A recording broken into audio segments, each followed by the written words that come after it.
ending the 31st of September. I will now hand over to the Minister of Police, Mr. Firoz Cachalia, to deliver the keynote address. Thank you.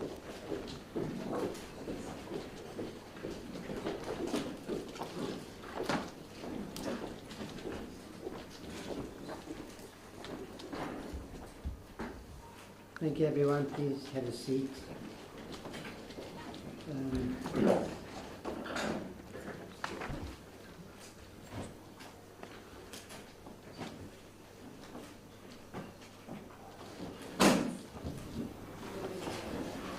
Deputy Minister of Justice and Constitutional Development, Mr. Andries Nel.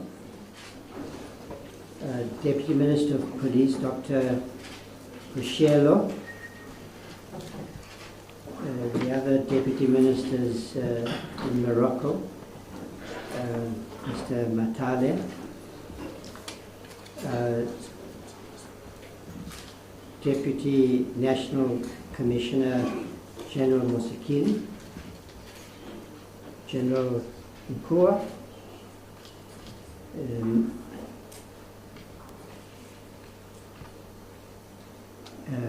Acting General Corsi of the DPCI, DG of the Civilian Secretariat, Mr. Sibuyi, the Acting Executive Director of IPID, Dr. Bila,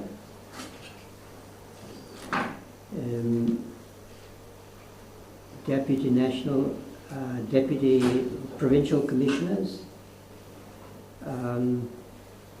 Major General Sikukule,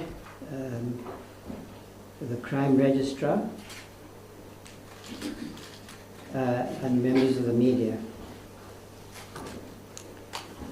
So the way we're going to approach this event is that I will make some framing remarks about, broadly speaking, what I have called publicly the reset of policing, focusing on critical policy areas.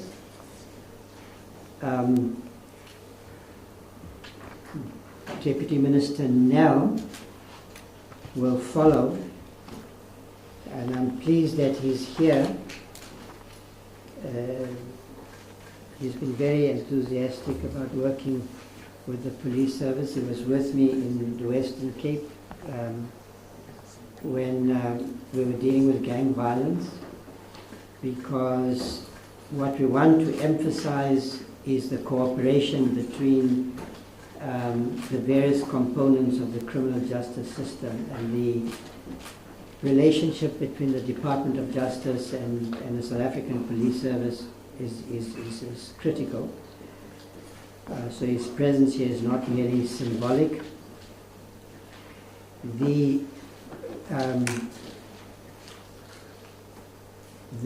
presentation of the crime stats, which I will make some observations about, but I will leave to the Deputy Commissioner General Mosekili.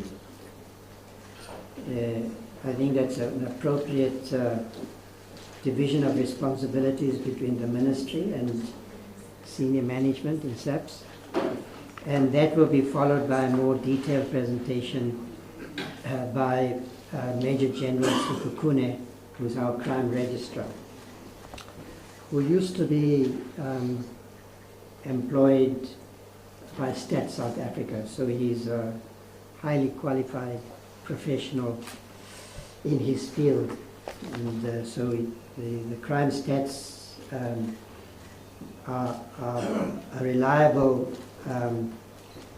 indicator for the levels of crime in the country and whether we're being effective or not.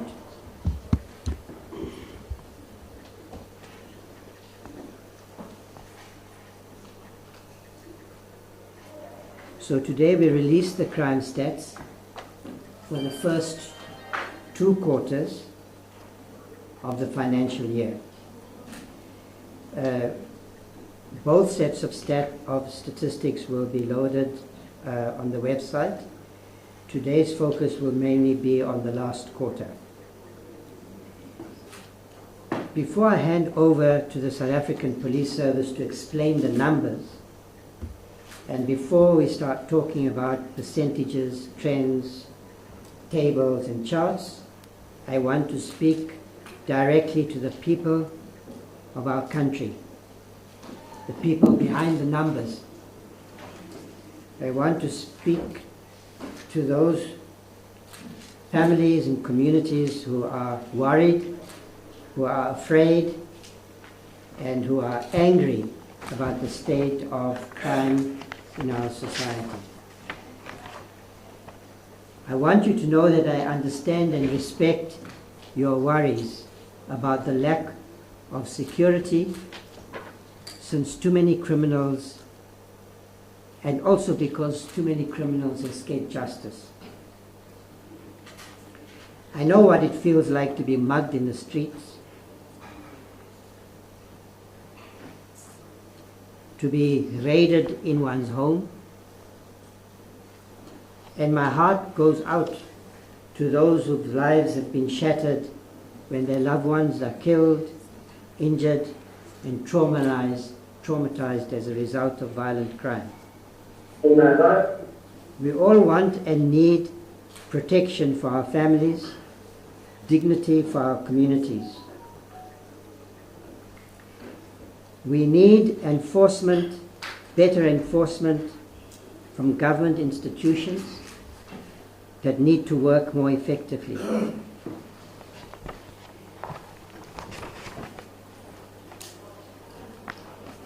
We must continue to work hard and together to improve the well-being of our people, hold our leaders to account, as well as the Minister of Police and the Police Service. It is also important to remember that many people turn to crime where there is a lack of opportunity, excessive consumption of alcohol, exposure to dangerous drugs that are sold by gangs who recruit young people into a life of crime.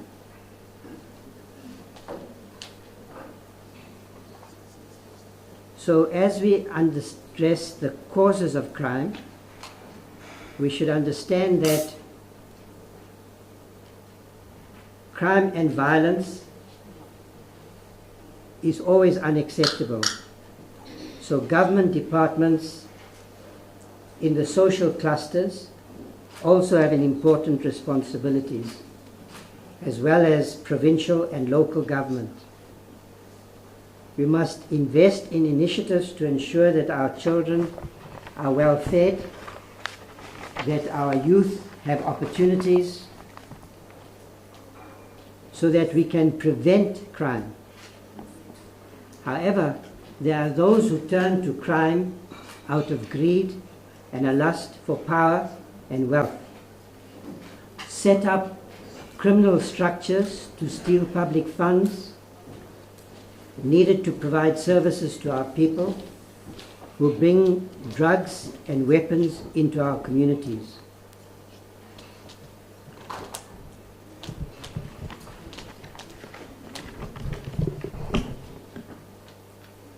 Thank you.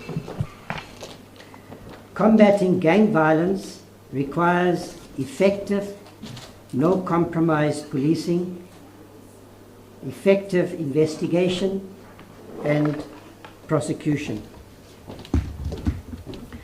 We must ensure that the gang lords pay for the harm they do to our society and the future of our country. In this address, I want to focus on three critical priorities for the ministry. First, tackling organized crime effectively, including gang violence. Second, professionalizing the police service.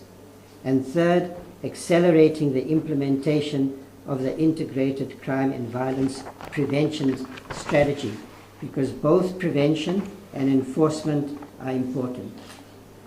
So first, with respect to organized crime.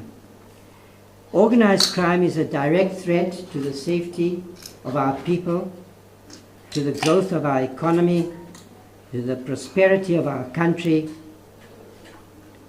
and is a threat to our national security. Criminal networks fuel violence, entrench corruption, and weaken our democratic institutions.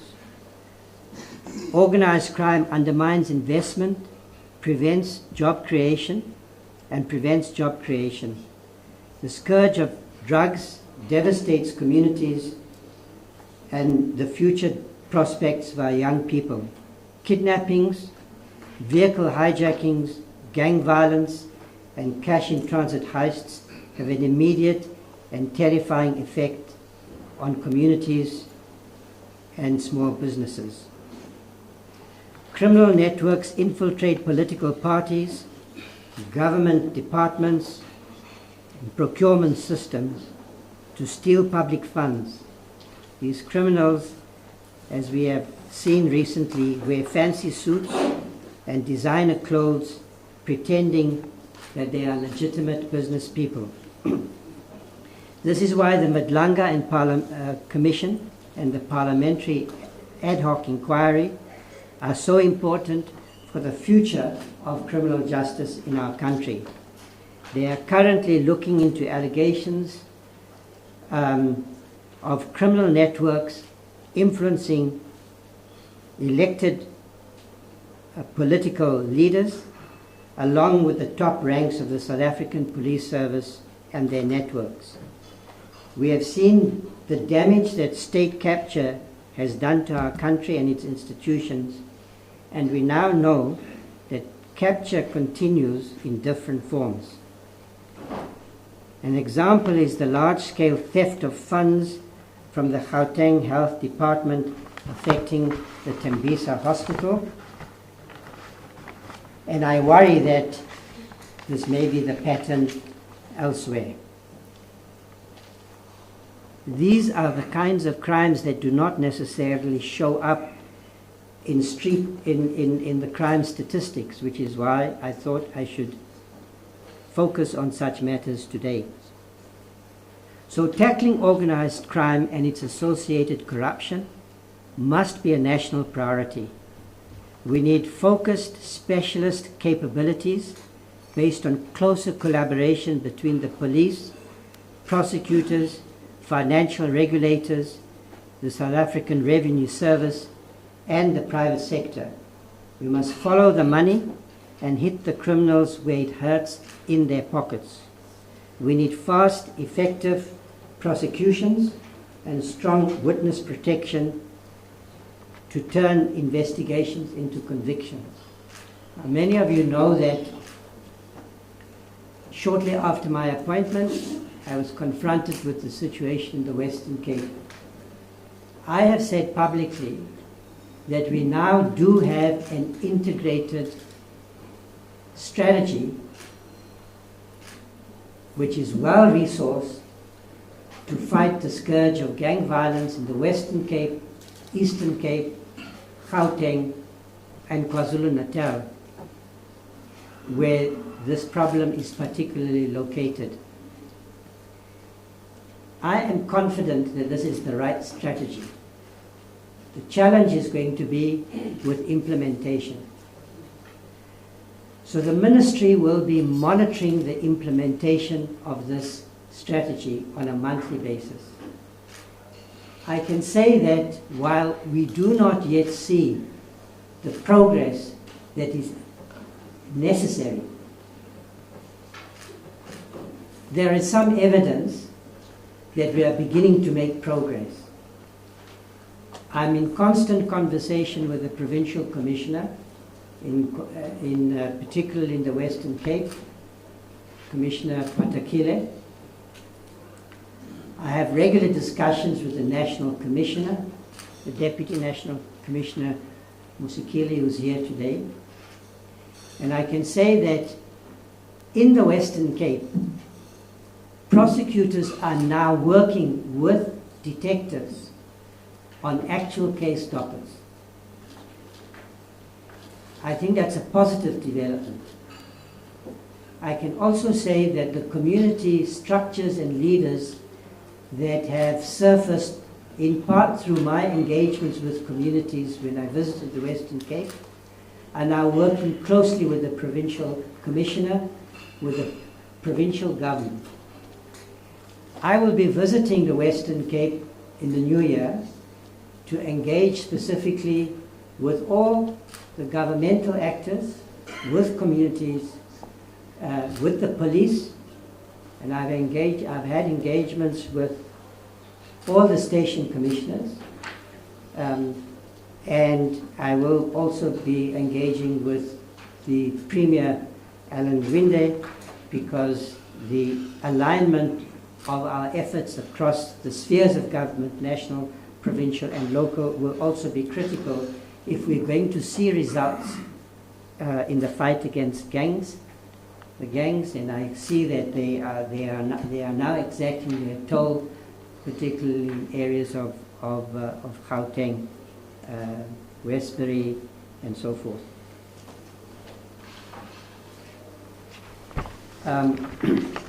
So I'm sure there will be questions about gang violence when the time arises for engagements with yourselves. My second priority is to focus on professionalizing the police service. It speaks to the concerns we have in our society about political interference, about the abuse of political power, which has had a harmful effect on the functioning of a police service in this country. We need a professional police service which acts outside of the political process without fear or favor. Professionalizing policing is the foundation of public safety. When the police act with integrity, competence, and respect for the law, communities can feel safe, and victims and whistleblowers gain the confidence to report on crime. So whistleblower protection has to be part of our focus going forward, and I know that the Department of Justice is finalizing legislation in this regard, which should be introduced. Deputy Minister Nell might speak to this matter in the new year. Conversely, when policing is inconsistent, corrupt or abusive, public fear grows, cooperation fails, and crime thrives. There must be no doubt in the minds of our people that those who steer the South African police service are people of unquestionable integrity. The allegations that have caused the President to appoint the Madlanga Commission of Inquiry are deeply concerning to all of us. However, it is important to note that these allegations relate to a small number of people, and that they do not mean that all senior officers are implicated. So we should have a balanced, thoughtful assessment of what is happening in the country in order to respond effectively. Most of the 187,000 employees of the South African Police Service are people like you and I. They are trying to do the best that they can under the most difficult conditions. And of course, the police service, the policemen and women work under extraordinary conditions, face danger every day. So we are taking steps to reset. I'm positive that both the Madlanga Commission and the Ad hoc Commission, Parliamentary Inquiry, are going to help us establish a public record, a consensus in our society about what needs to be done going forward, what I have called a reset. And I think that that should be the focus. I know that's hard sometimes as we are so alarmed by the shameful behavior that is on public display. But this is a necessary process. It will, in the end, yield the information, produce the information we need to move forward.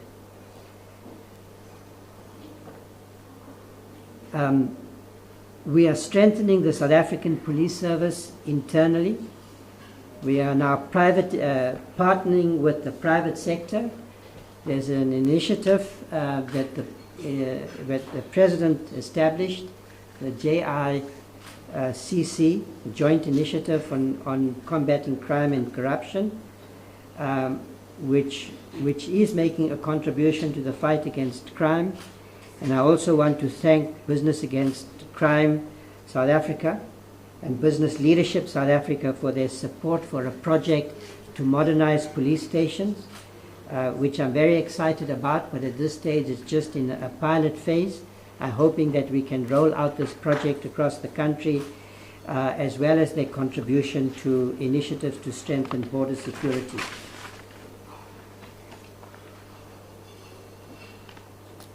Public trust can only be restored when there is no doubt about the integrity of the men and women in blue. Unfortunately, far too many honest officers are let down by colleagues who use their powers to enrich themselves. But there are also positive signs. Take the example of the officer who's employed in the DPCI, investigating the Tembisa matter, who refused a 100,000 rand bribe. Reported yesterday, I believe. So I want to take this opportunity to appreciate the approach of that officer.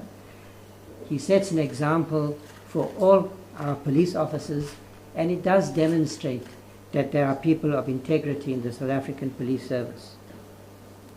We must also remember that many of our police officers are attacked in the line of duty. 41 members of the police service in the last 6 months were killed. 35 of them were killed while off duty. This demonstrates the vulnerability that they experience even when they are not in uniform, perhaps especially when they are not in uniform. We must and we will do more to deal with the challenge of improving the safety of our officers.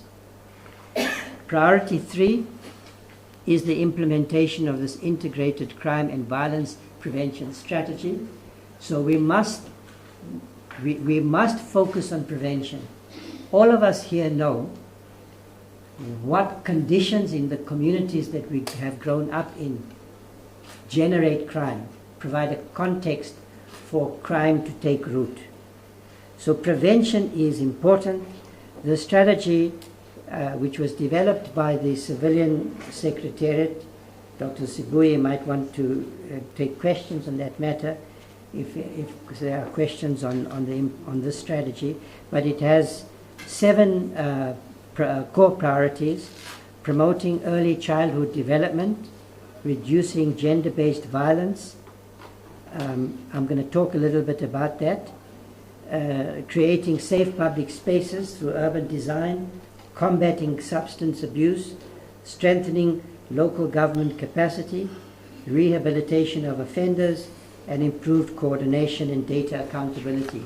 Now, we all know that these elements are important. Our challenge have always been in the area of implementation, and we're going to make another effort to infuse energy, resources, and effort into the implementation of this strategy to focus on prevention. Now, gender-based violence, the President has declared this a national crisis. We've implemented important policy initiatives over the last 30 years, but the results are disappointing because this is a deeply rooted societal problem, and obviously policing is not the only answer. But of course, those who are involved in, who are rapists, those who are involved in domestic violence, those crimes have to be effectively investigated and prosecuted. Now, one of the first things I did after my appointment is to request the Deputy Minister, Dr. Boshielo, to lead our efforts to understand where the implementation failures are. So I want to put a team together that she will lead. She, of course, already works with in the intergovernmental structures that focus on gender violence. She works with other ministers, but I've asked her to lead a team in the South African Police Service to assess where the gaps are and where we can improve. And I can indicate that an amount only last week of an additional amount of 40 million was allocated to victim empowerment, to strengthening our efforts at victim empowerment. And part of her responsibility will be to decide, or at least to recommend, how those funds should be utilized. Then with respect to firearms, access to firearms is, all the evidence shows, is a key enabler of violence. The police are putting a lot of effort in to identifying stockpiles of illegal weapons, but a lot more needs to be done. We must identify the sources, be it the private security companies, state departments, or civilian loss, and close this tap. The guns that are being used to kill young people affected by the gang violence,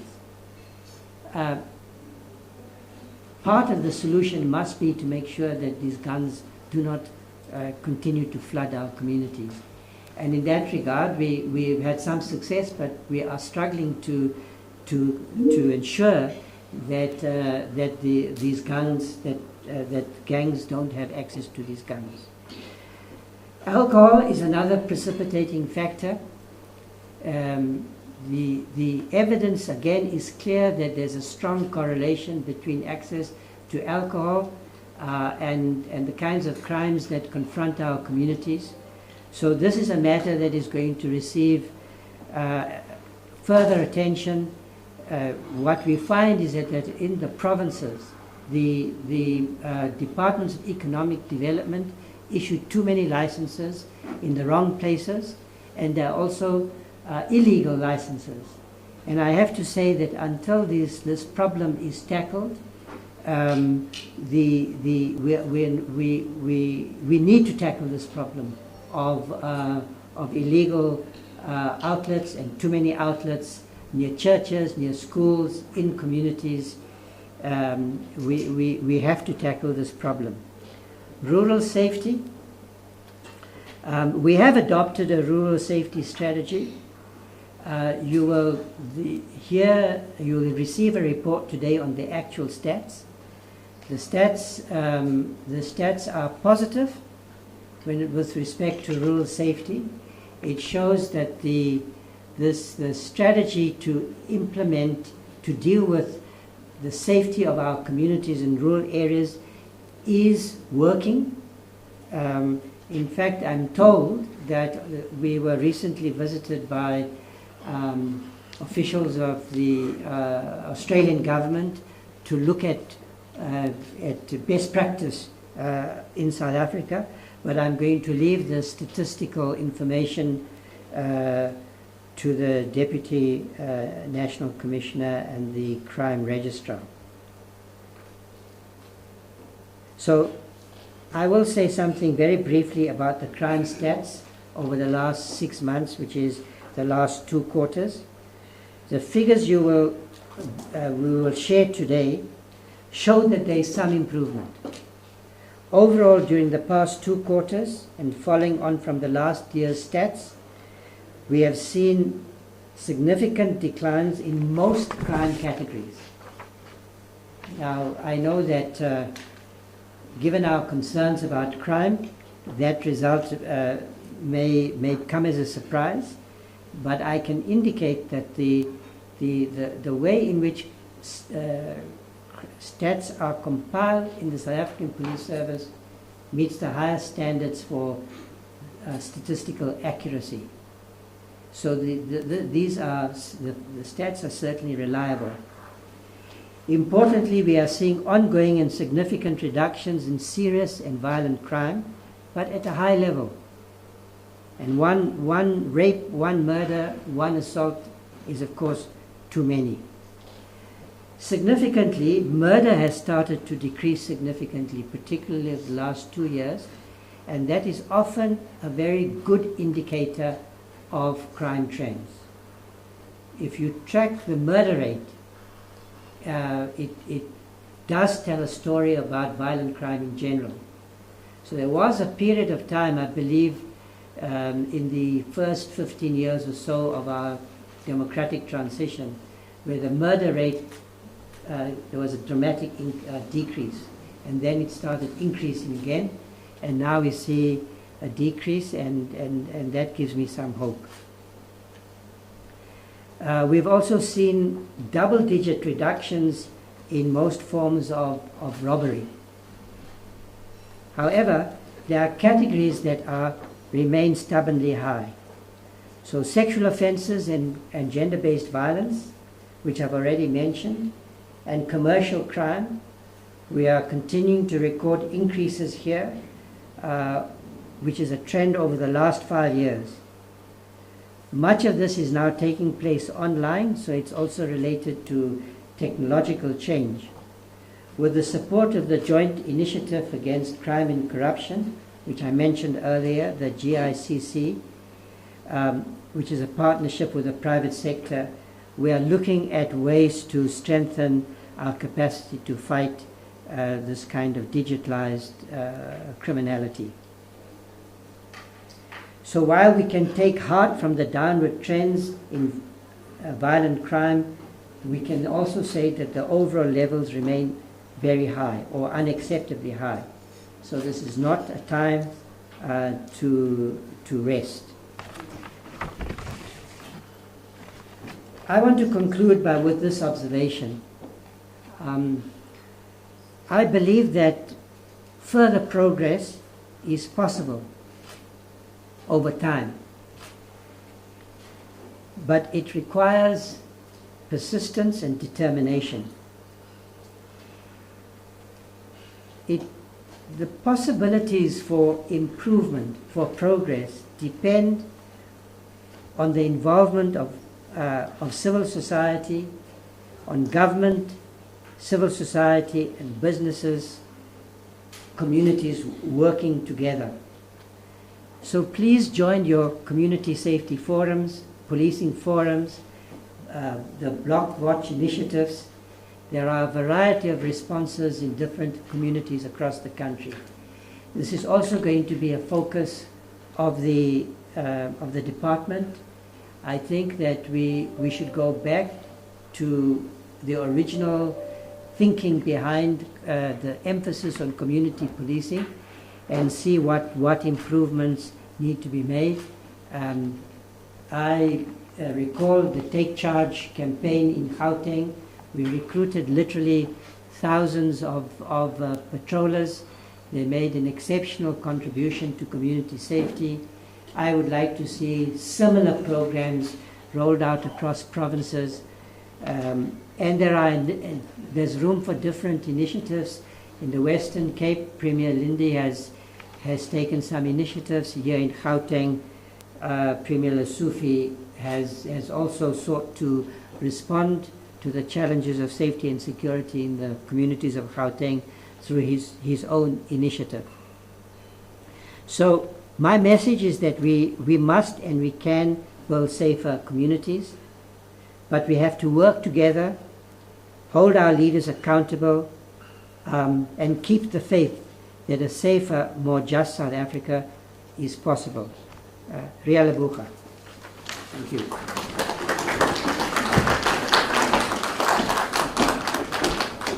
Thank you so much. That was the Minister of Police, Mr. Firoz Cachalia, placing emphasis on the need to intensify our efforts to tackle organized crime.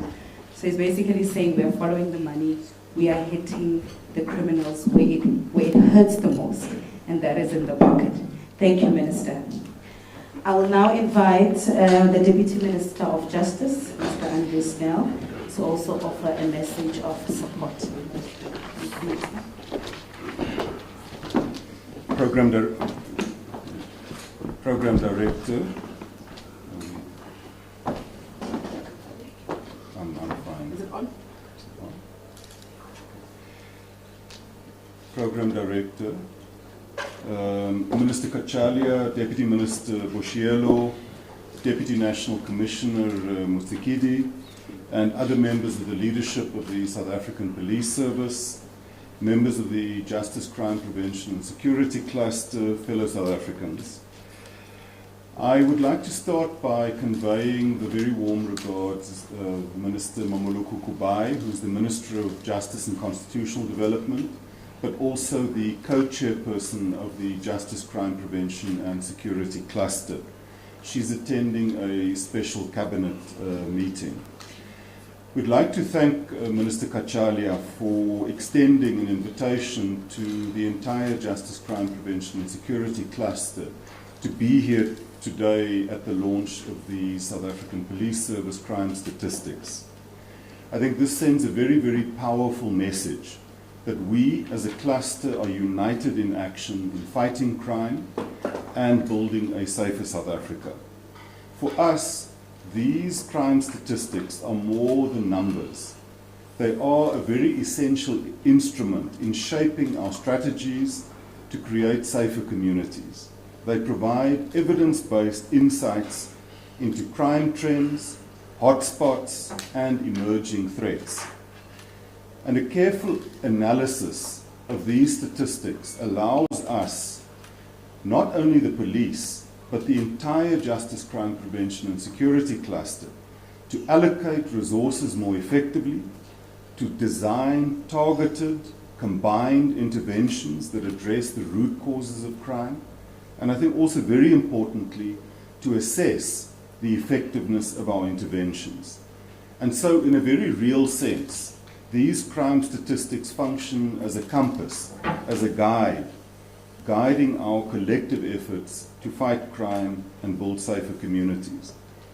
Our presence here today emphasizes that as a Justice, Crime Prevention and Security Cluster, we are committed to unity in action, to fight crime, to build safer communities, to strengthen the integrated criminal justice system, and to advance a victim-centered, effective justice system. But we're not only together in boardrooms and at media briefings. As Minister Cachalia indicated, as a JCPS cluster, we are hitting the ground in a unified and a coordinated way. Minister Cachalia, together with Minister Kubai, have led joint JCPS interventions around gender-based violence in provinces such as Limpopo and the Eastern Cape. I've had the good fortune of going together with Minister Cachalia and Deputy Ministers Boshielo and Matale on the ground to look at issues of violence, gang violence in the communities of the Western Cape, and also for us as Justice, the very important issue of ensuring that our courts are safe and are able to function in conditions of safety. And we want to thank Minister Cachalia for the alacrity with which he responded to calls by the judiciary and in particular the Judge President of the Western Cape to meet at that high level to discuss court security, but I think even more importantly, for the very prompt action that flowed out of that meeting, manifesting itself in much higher levels of visible policing around our courts. We also worked very, very closely in crafting anti-gang and organized crime strategies, which at an appropriate time, I'm sure that the Minister of Police will say more about. But I think slowly but surely the impact of those interventions are already starting to be felt. We are convinced that only through collaboration can we achieve meaningful and lasting results for the people of South Africa. As a Department of Justice and Constitutional Development, we are responsible for, amongst others, ultimate responsibility for the National Prosecuting Authority. We are pushing very, very hard that members of the South African Police Service, detectives in particular, are working much closer with prosecutors so that we can investigate in ways that bring about case-ready prosecutions at a much faster and much more effective rate. Secondly, promoting an integrated justice system through better systems and also technological interventions. Thirdly, legislative and policy work, such as reviewing the seriously outdated Criminal Procedure Act, which dates back to 1977. As Minister Cachalia also referred to, we hope very soon to be introducing much stronger and more effective whistleblower protection legislation.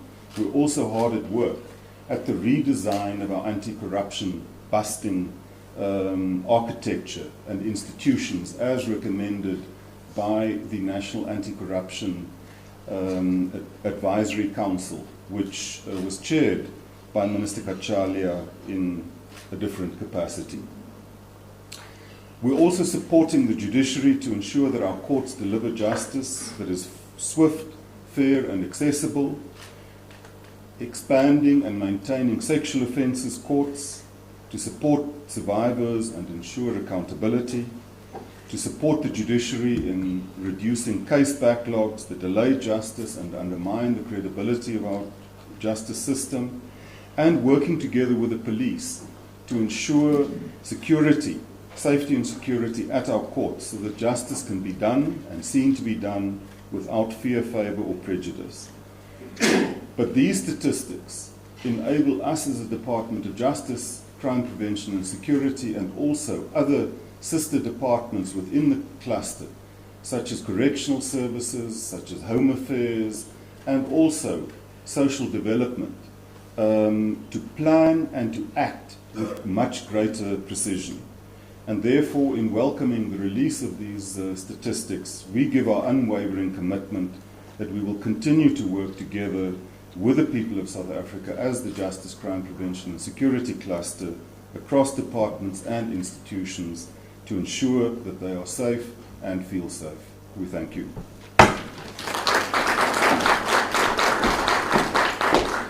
Thank you, Deputy Minister Nall, for that message of support. I'm now going to call upon the Crime Registrar, Major General Tularo Sekhukhune, to present the first and second quarter crime statistics.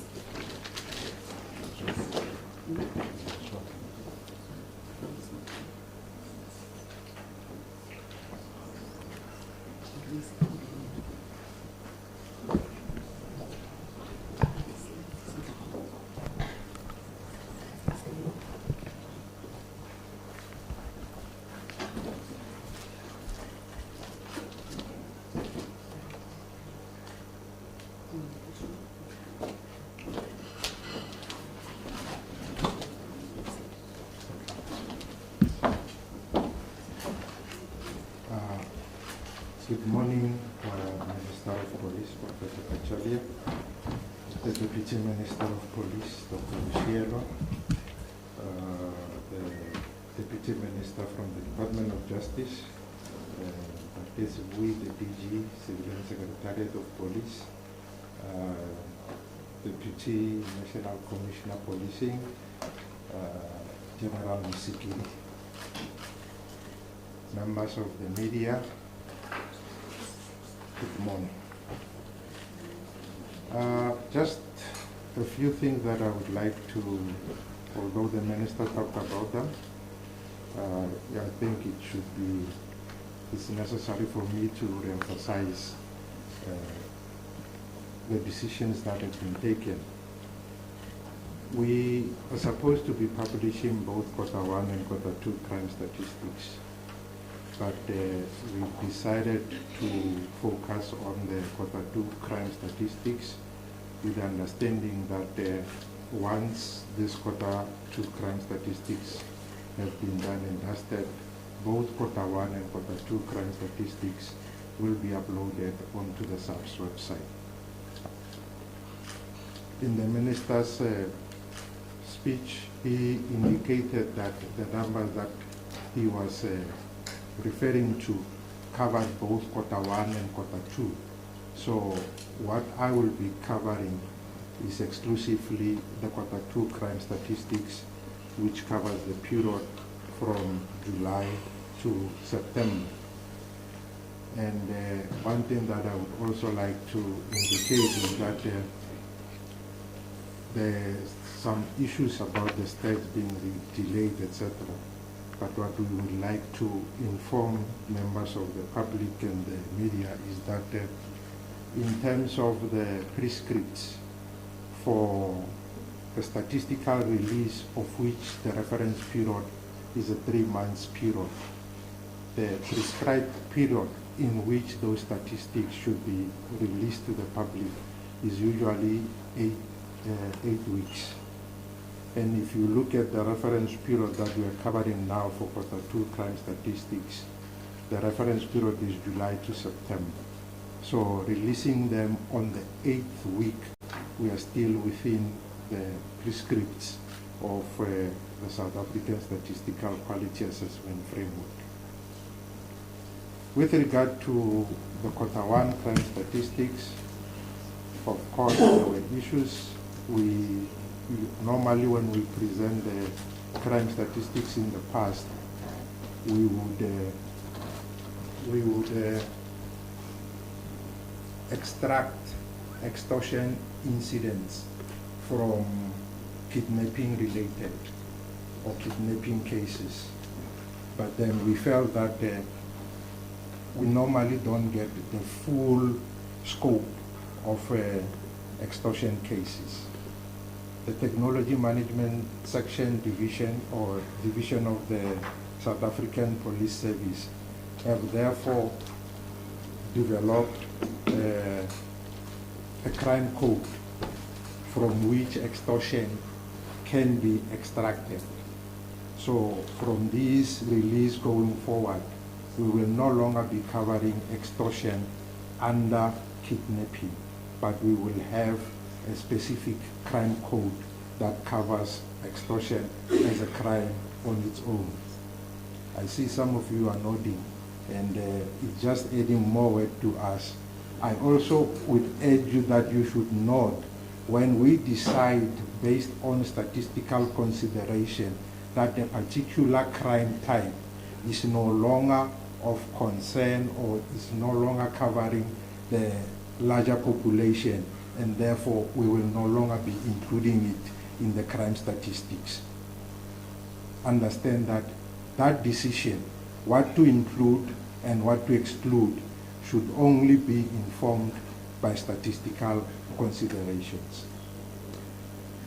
With that out of the way, I think the minister, and as he was presenting, he was already playing my slides. So I don't know at which point to start the presentation. But I think I had already prepared that. It's not moving. It's not moving. Oh, there's a delay.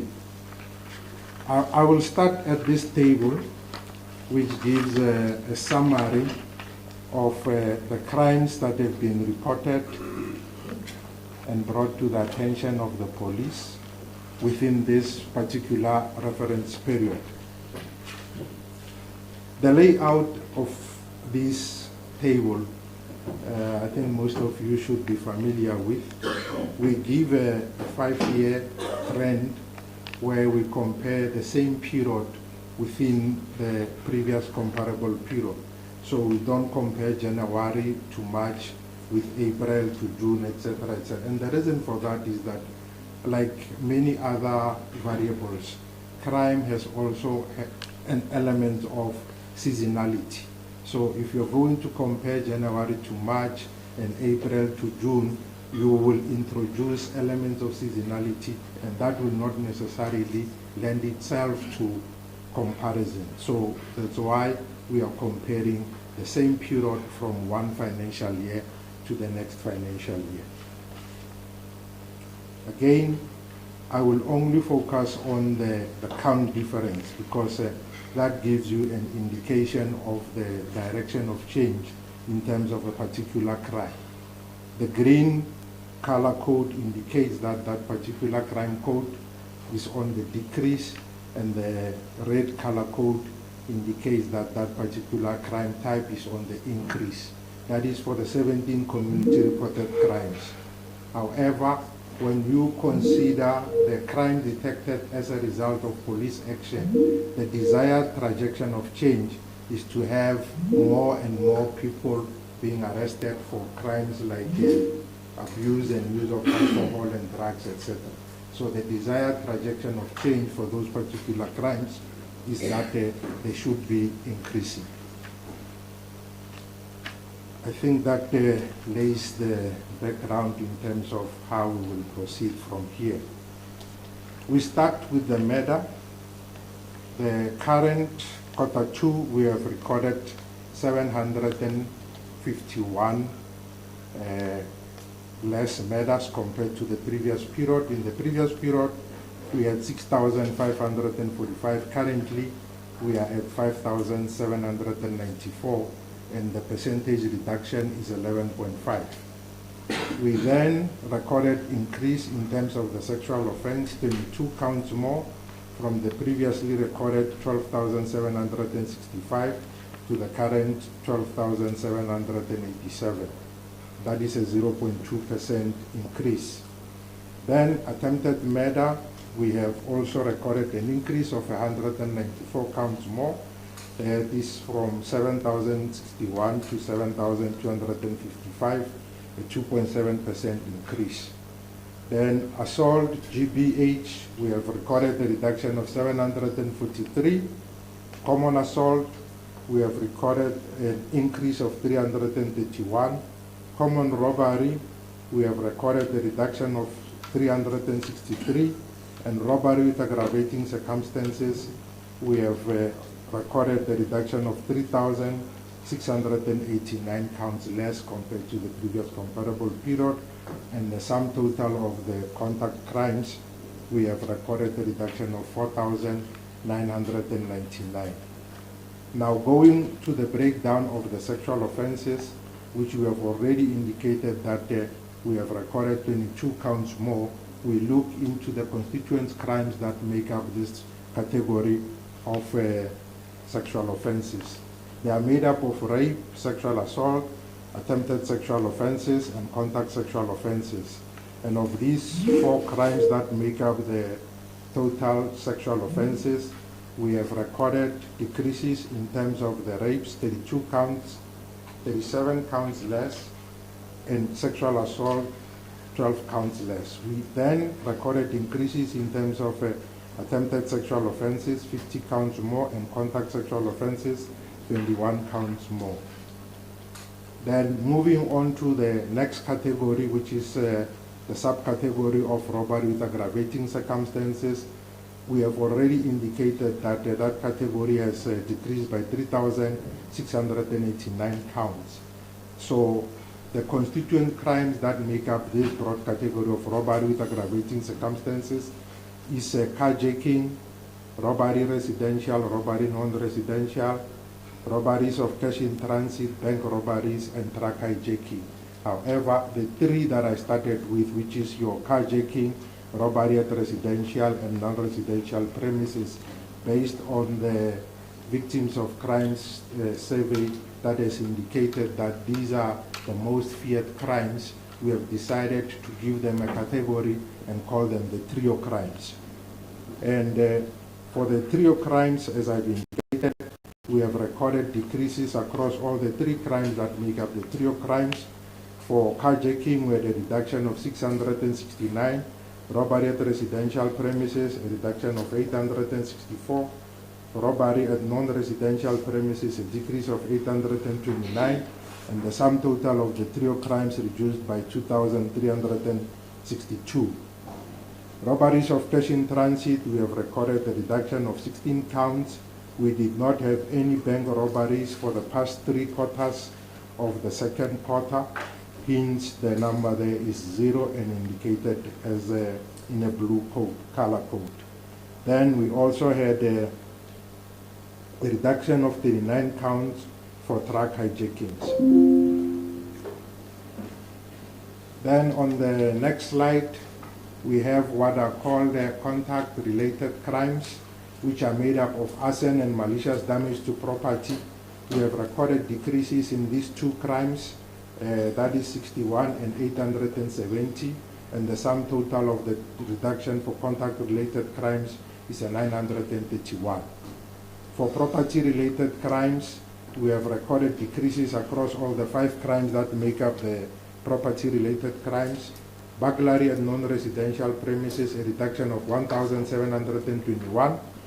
Burglary at residential premises, a reduction of 3,407.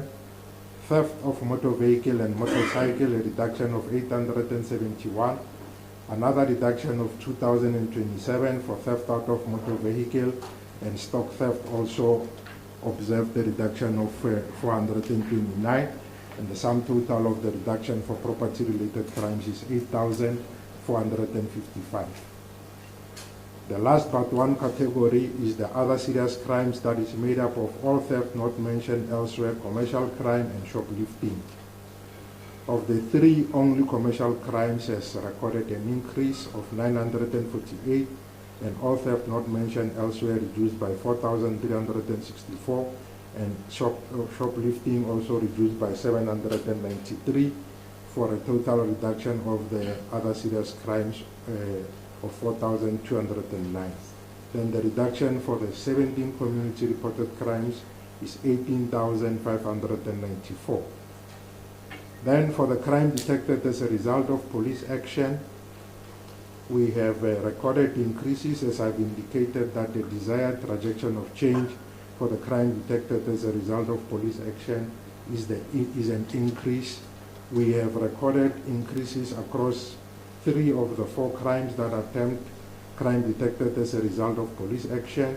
More firearms were retrieved from the illegal hands, 14 counts more. We also had more drugs that have been confiscated, 9,214.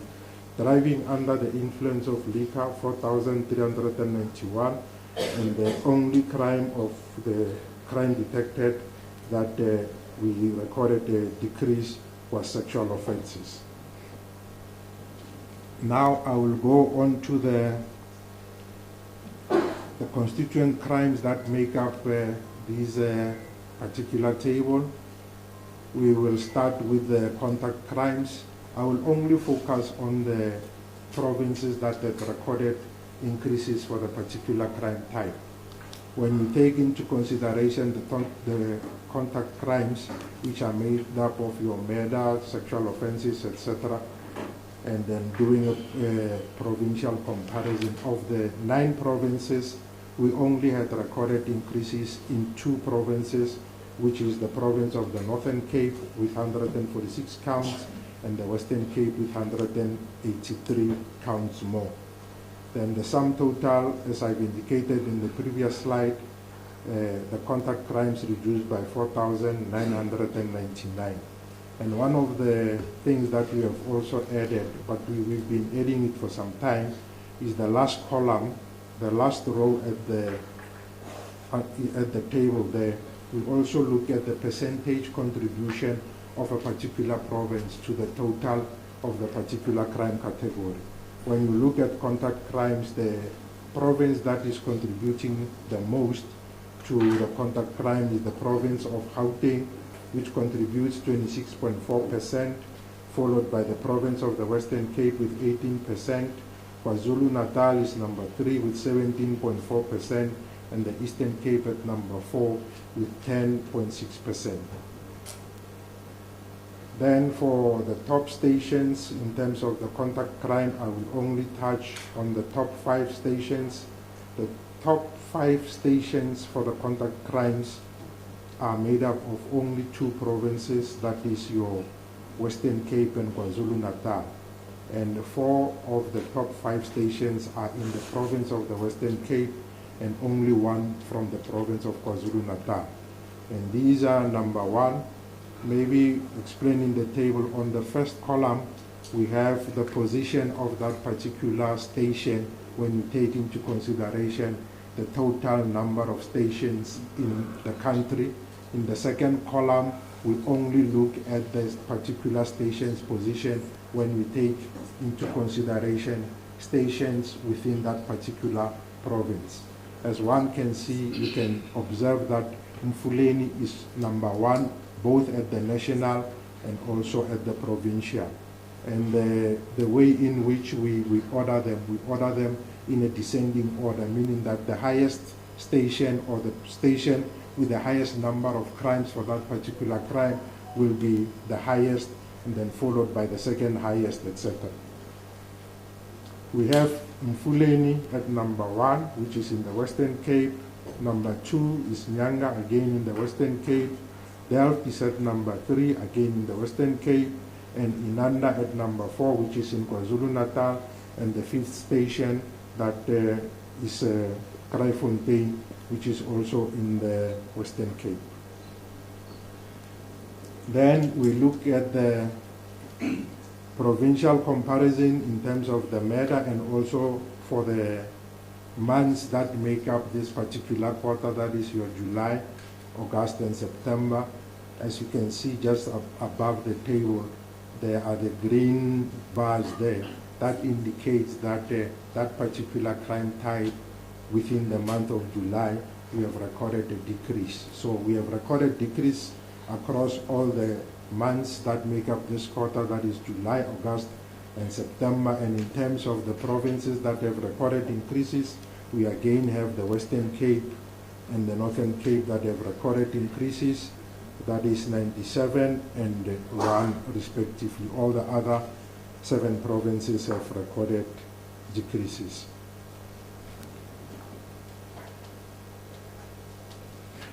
Then on this slide, in the previous slide, we just took the raw numbers for the matters that have been reported in the Republic of South Africa. But we also have an understanding that different provinces have different populations. So in order for one to be able to compare apples to apples, we need to bring into consideration the population of those particular provinces. And we use the mid-year population estimates that have been obtained from Stats SA. So when we do the per capita in terms of the MEDA, we see that the Eastern and the Western Cape are closer together, whereby we have both in the region of 15 MEDAs per 100,000. KwaZulu-Natal is at number 3 with 10 MEDAs per 100,000. Gauteng is at number 4 with 8 MEDAs per 100,000. And the province with the least per capita MEDA is the province of Limpopo with 3 per 100,000. Then this is just, on the next slide, we have a graphical representation of the trend that we have shown in the previous slide. And the table at the bottom left, it just gives you the population figures and also the ratios. And the color coding of the maps is guided by the intensity, or the higher the MEDA rate. So you can see that the coastal provinces, which is your Western, Eastern, and KwaZulu-Natal, are mostly the provinces where most of these MEDAs are happening. And as I've already indicated, Limpopo, which is the lightest of all the provinces, is the province with the least per capita MEDA of 3 per 100,000. Then the next slide, we look at the top 5 MEDA stations. These are made up of top 3 stations are in the province of the Western Cape again. Number 1 is Mfuleni, number 2 is Kraaifontein, number 3 is Delft. Then you have GP at number 4, which is in Gauteng, and then Gugule 2 at number 5, which is again in the Western Cape. So 4 of the top 5 MEDA stations are in the province of the Western Cape, and this time the trend is disturbed by the province of the inclusion of the province of Gauteng, whereas in the previous slide it was the province of KwaZulu-Natal. Then we drew a sample which is representative to try and look into what are the causative factors of the murders that we are observing. We drew a sample of 5,270, and then when we looked into the causative factors that had been indicated leading up to the murders, we observed that 956 of the murders were attributable to arguments, misunderstanding, road rage, and provocation. 328 of the murders happened during a robbery, and we also have 315 of the murders that were indicated to be gang-related. And the bulk of those gang-related murders were indicated to have occurred in the province of the Western Cape. That is 293 of the 315 murders that have been indicated to be gang-related. Then the fourth column from the bottom, we also have what is called law enforcement and security guards that were killed in the line of duty, that is 27. And when you add the 23 police officers that were killed, that sum easily comes to 50 personnel that is involved in law enforcement that had been killed within a period of 3 months. We also have 15 murders that were rape related and 13 that were illicit mining related. Then we also looked from the same sample size, where are these murders occurring? We found that 2,790 of these murders happened at public places, 1,659 happened at the residence of the perpetrator, 196 happened at a place where liquor is being sold, that is your shebeen, tavern, bottle store, etc. 83 happened at business premises, 80 at spaza shops, and we also have 12 murders that have taken place at educational institutions, that is your universities, schools, college, and daycare centers. Then we also looked at the phenomena of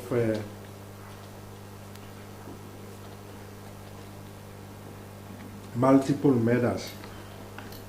This would be whereby one incident will result in many people being killed. We see that there was an incident in the province of Gauteng where 11 people were killed at once. And we also have the Western Cape has the number of double, triple murders above all the provinces. We have 2 murders in one incident in 76 incidents in the Western Cape, 20 where 3 people were killed in one sitting, and then 4 again where the 4 people were killed. So in the Western Cape, we had 228 victims that were killed in multiple murder incidents, and these resulted in 100 dockets. This is just the elaboration of where these 11 victims were killed. It was in the Mahalis, whereby it was a possible illegal mining related. The 6 murders happened at a tavern killing, and this incident, which was in Oliver and Oudbosch, also resulted in 8 attempted murders. We also have 5 victims that were killed in Cullinan. It was taxi related because the people were accused of stealing taxis. They were taken to Cullinan, then killed, assaulted and killed, and then set alight in a taxi. Now, we then look at the weapon of choice in the commission of these murders. And again, I want to caution that this does not imply that there is a one-to-one correlation between the number of bodies and the firearm. With these just indicate incidents where people were killed with a firearm. It does not necessarily imply that there were 2,447 firearms that were used to kill 2,447 people. Firearms were used in 2,447 of the murders, knives in 781 incidents, sharp instruments in 450, blunt instruments in 219, and somebody would ask what are body parts. We mean fist, kicking, and whatever body part a person can use to be able to inflict harm on another person. It's not like a person would take a person's heart and then beat the other person with. It's not anything like that. Then we have stone bricks that were used in 94 of the murders. Then we move on to the murders of police officials. In the current quarter, we have 23 police officers that were killed. That is 5 counts more compared to the previous comparable period. And of these 23 police officers that were killed, 19 were killed while they were off duty, and 4 were killed while they were on duty. Then we also looked at the murders on rural communities. What we observed in the rural communities is that we had 12 murders that met the definition of attack on rural communities.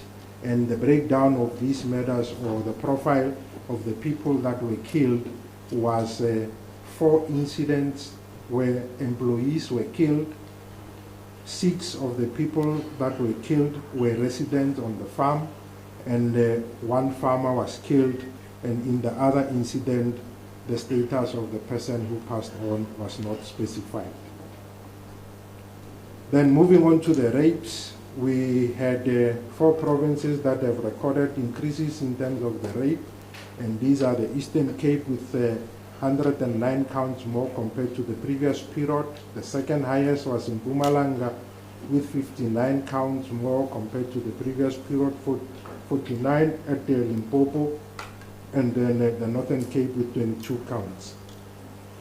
Then similarly to the murder, we did the per capita for the rapes, and again the Eastern Cape is the highest province with the province with the highest per capita rape, followed by the Free State. These are almost at 23, 24 per 100,000 of the people that are raped.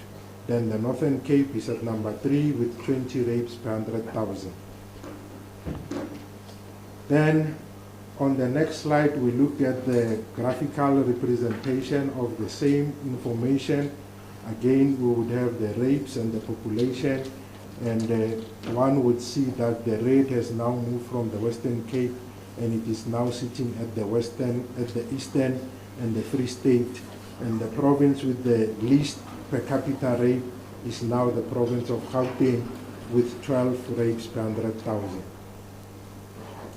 Top stations in terms of the rape, we have the top 5 is Thohoyandou, number 2 is Inanda, number 3 is Plessis Layar, number 4 is Umlazi, and number 5 is Lusikisiki. Those are the stations that make up the top 5 rape stations.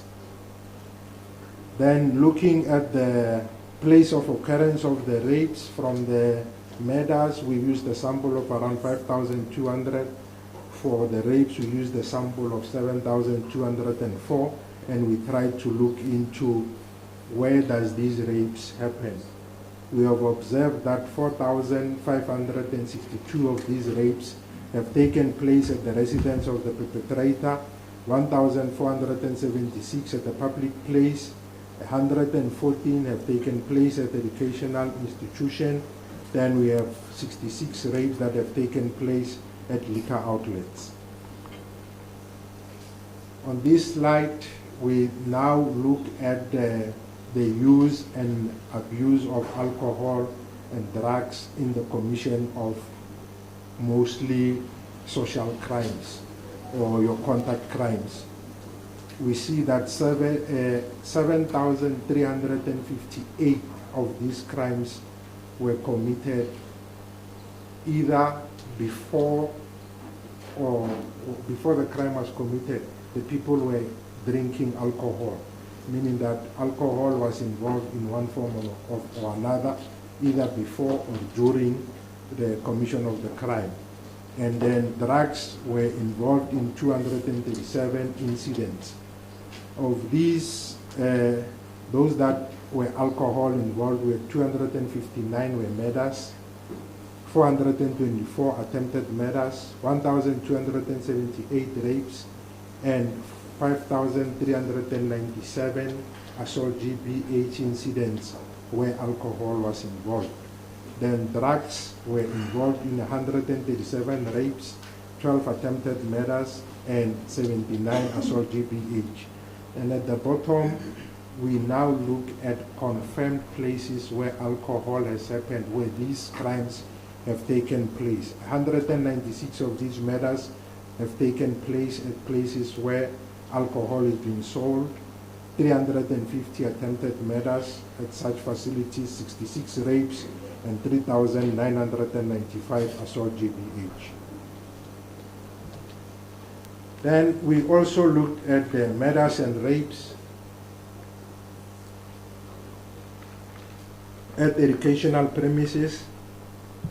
We have 114 rapes that have taken place at educational premises and the 12 murders. The breakdown of the rapes is that 69 have taken place at schools, 14 at special schools, and 16 at daycare centers, and 15 at tertiary institutions. The 12 murders almost exclusively took place at the schools, and 2 have taken place at the tertiary institution. Then on this slide, we look at the perpetrator-victim relationship in terms of where the murders happened. It's a three-way table whereby on the first column you look at the type of the school, and then you cross-tabulate the victim and the perpetrator. We see that of the murders that had happened at schools, the victims were learners in 3 incidents, and so were the perpetrators.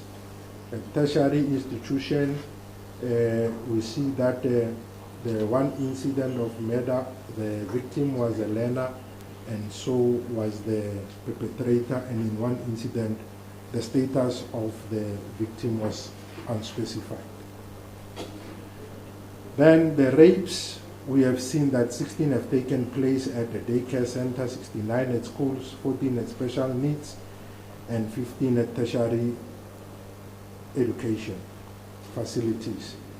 Then for the rapes, I'll just talk of the schools incident. We had 39 learners that were raped at schools, and at the same time, the perpetrators were also learners.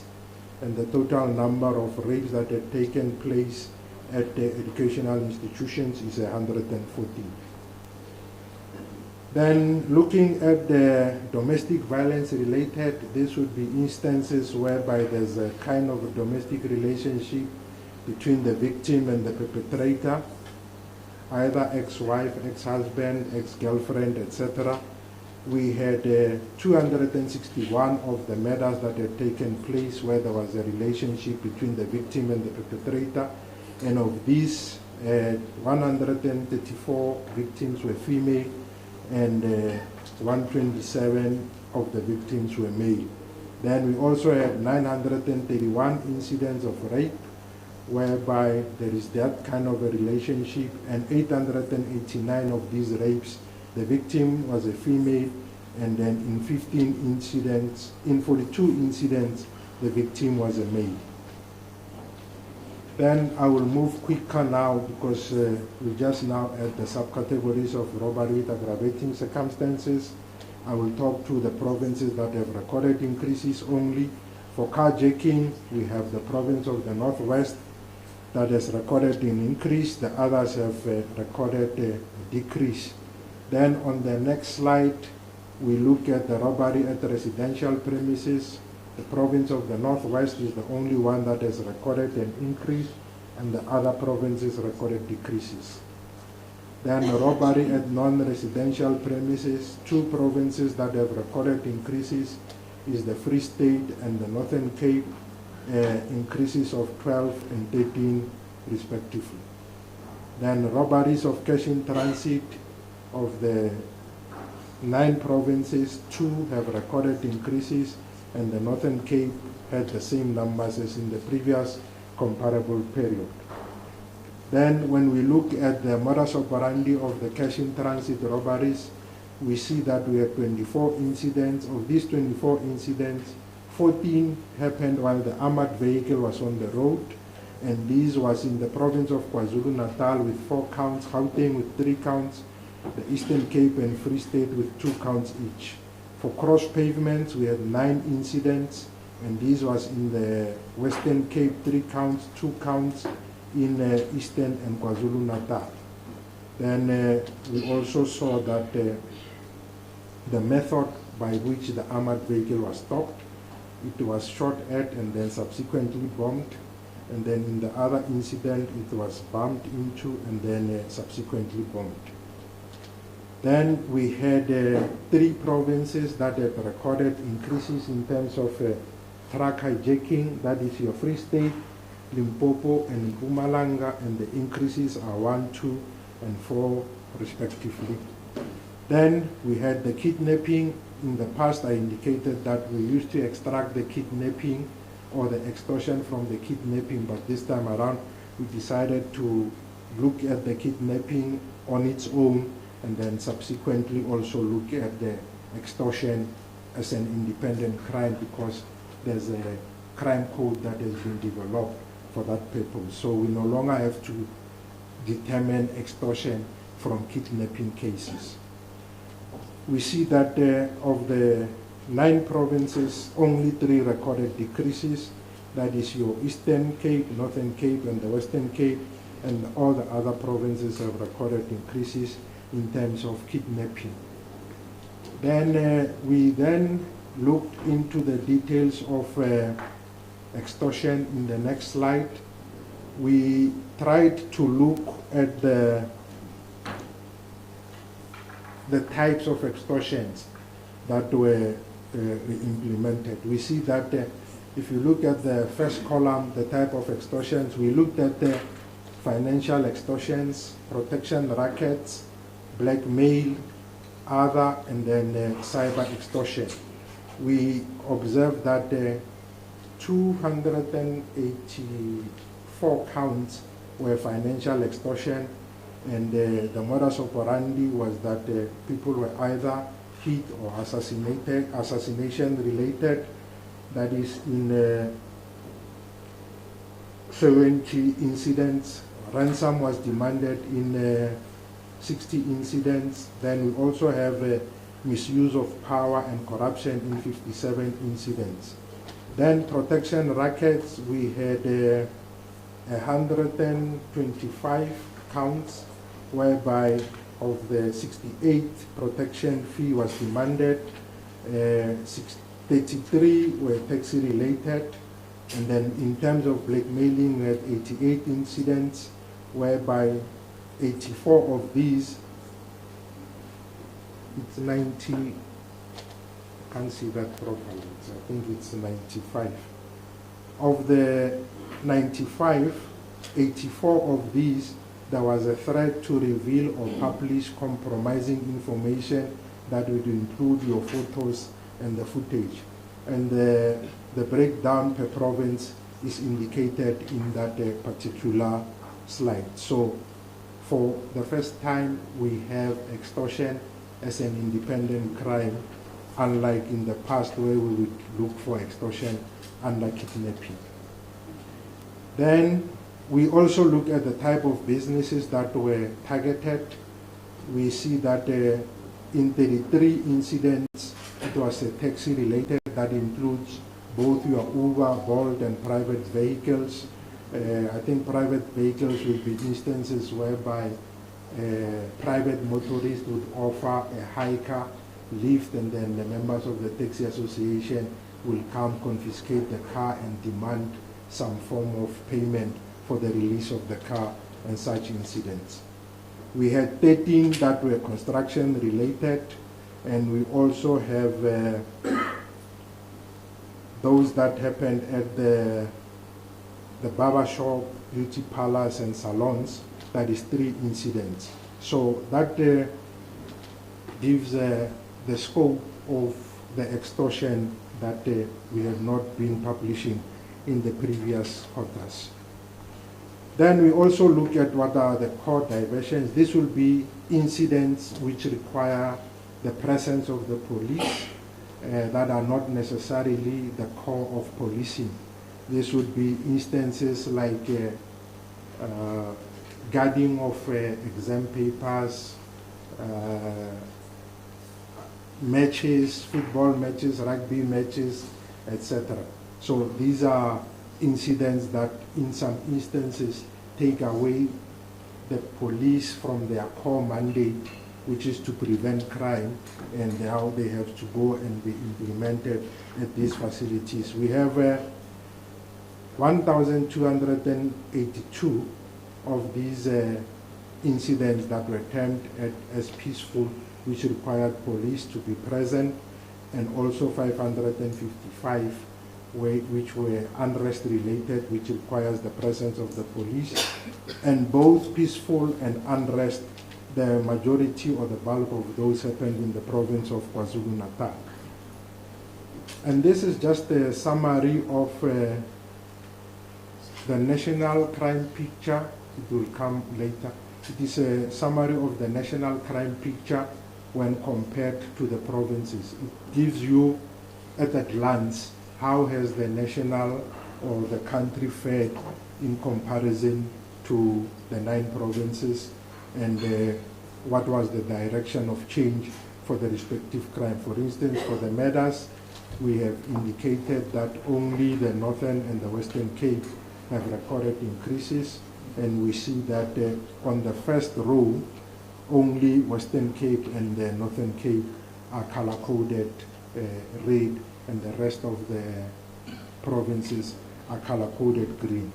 And similar with the rest of the other crimes where we do the same comparison. And then on the last slide, we have the QR code, which can then be scanned for one to access the full presentation on the SABS website, and both quarter 1 and quarter 2 will be made available on that website. And I think that was the last of my slides.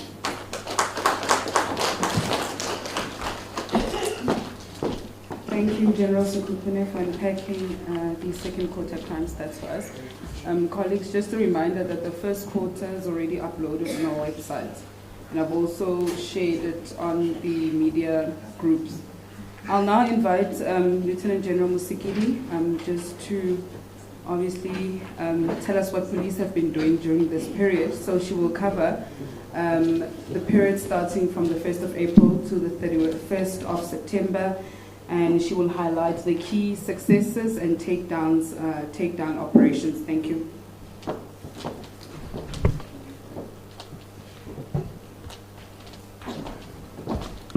Thank you very much, Brigadier Atlenda Mate.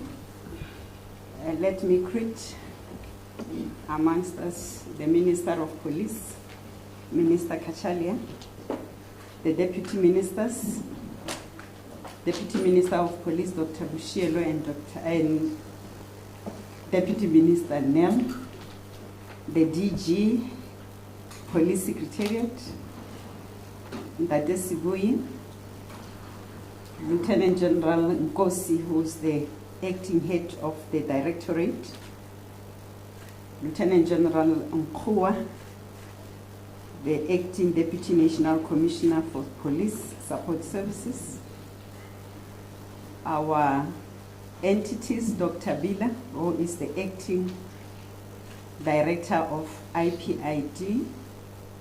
Let me observe that protocol, but most importantly, members of the media and the fellow South Africans.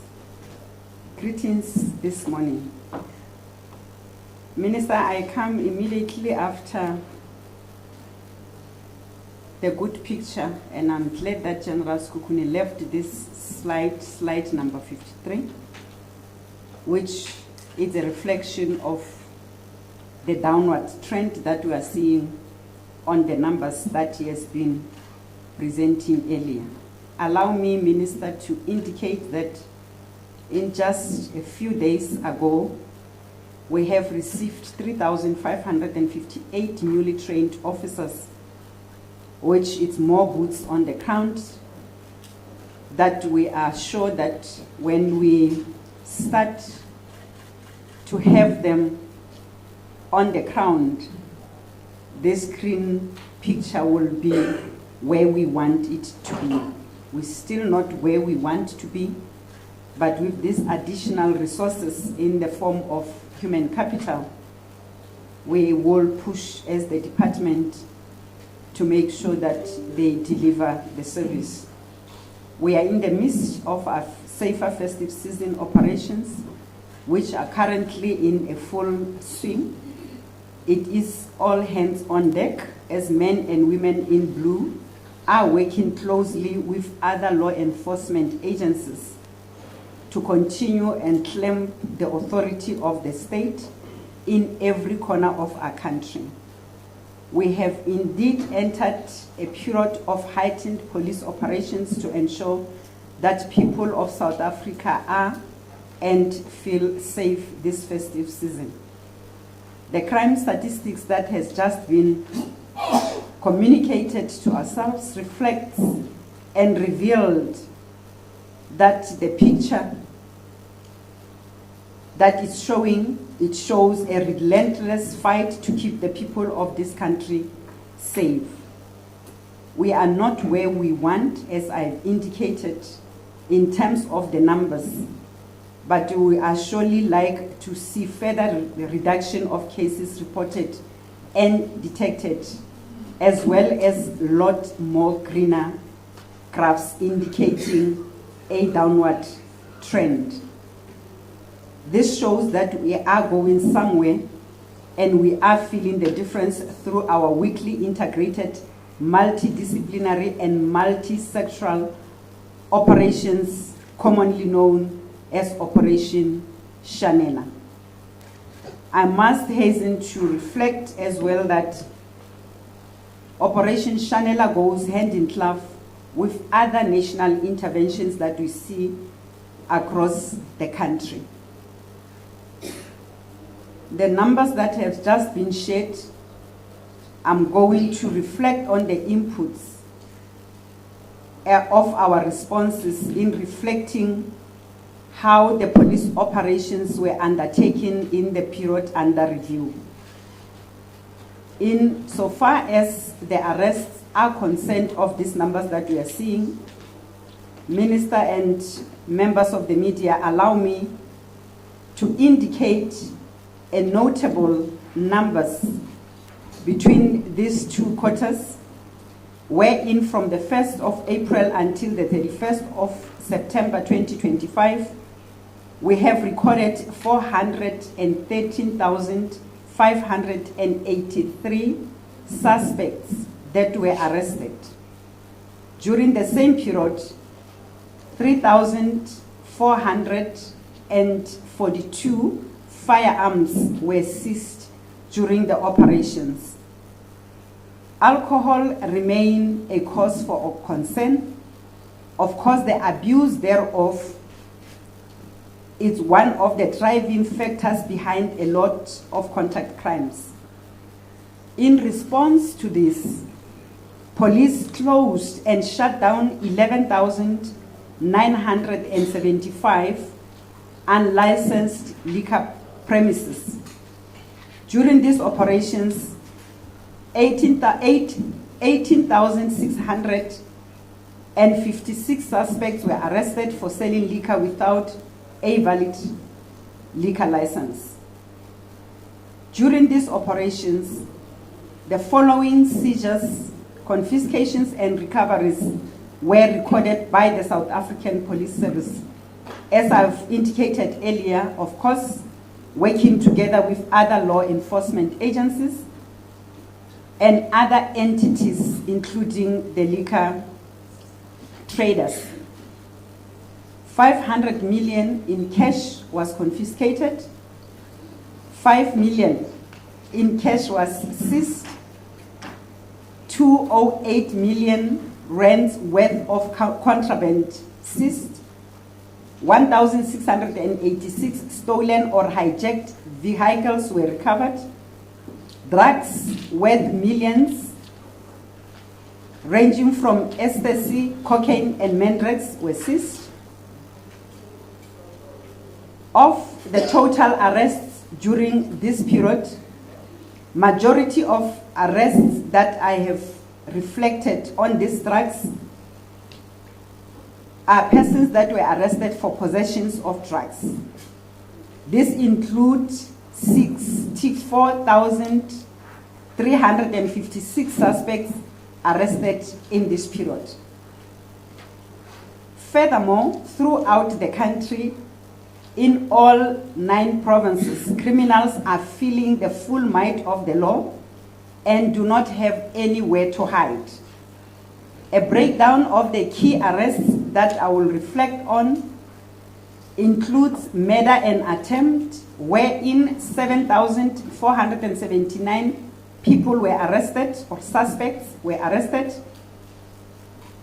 Rape and attempted rape, 5,317 suspects were arrested. Dealing in drugs, 8,552 suspects were arrested.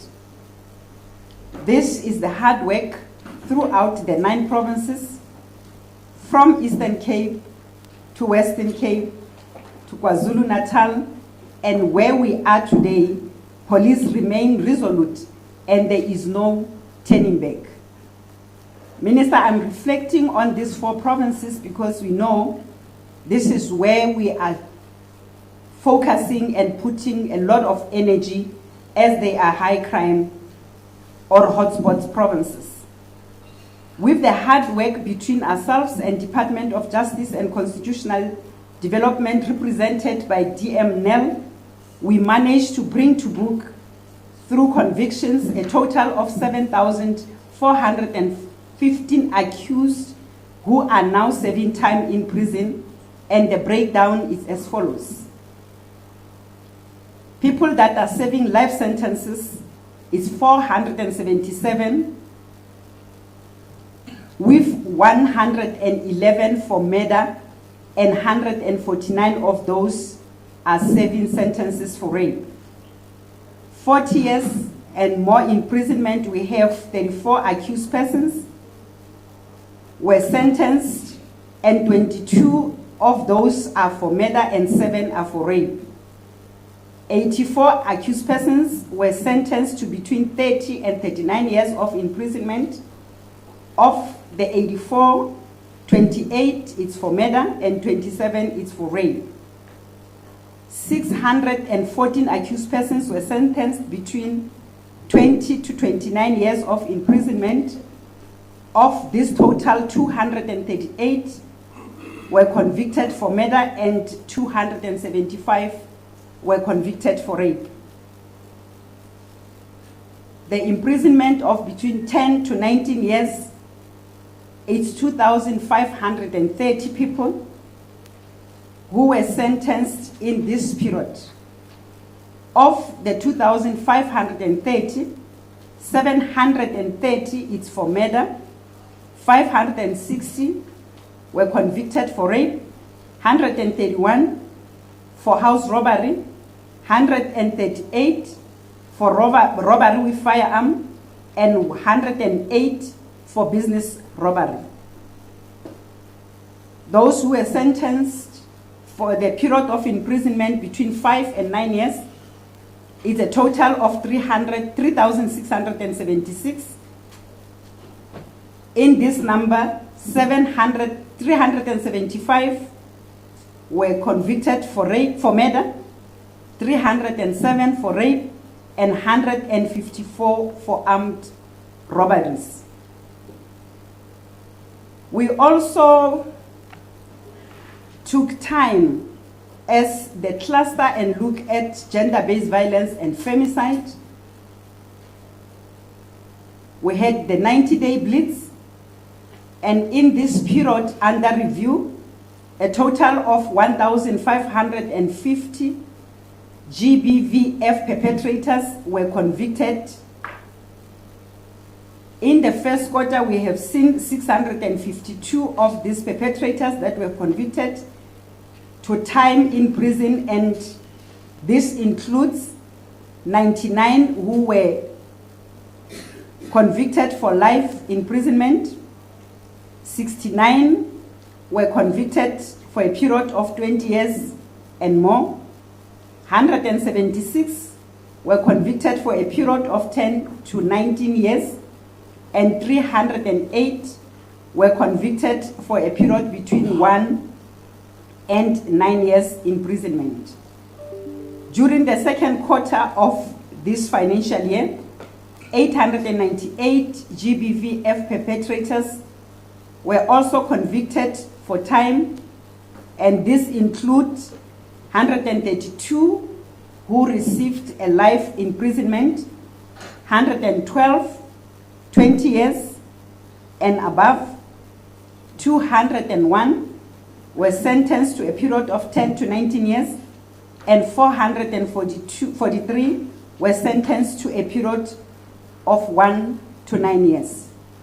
The first figures that I have provided is for quarter 1, and this is for quarter 2 of this financial year.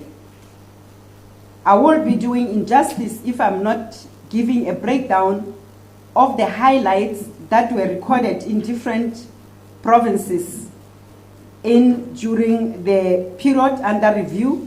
These are noteworthy and major takedown operations, as Brigadier Mati has indicated. In the Western Cape, where we have ongoing gang violence, the Minister have highlighted on this, and also highlighted that we do have numerous interventions in this province and will continue to do so. 722 gangsters were arrested, with 1,565 illegal firearms confiscated in that province. 39,000 rounds of different types of ammunition were also seized, mainly in the Cape Flats, but the numbers reflect the contribution of the entire province of the Western Cape. In Mpumalanga, police seized 7.7 million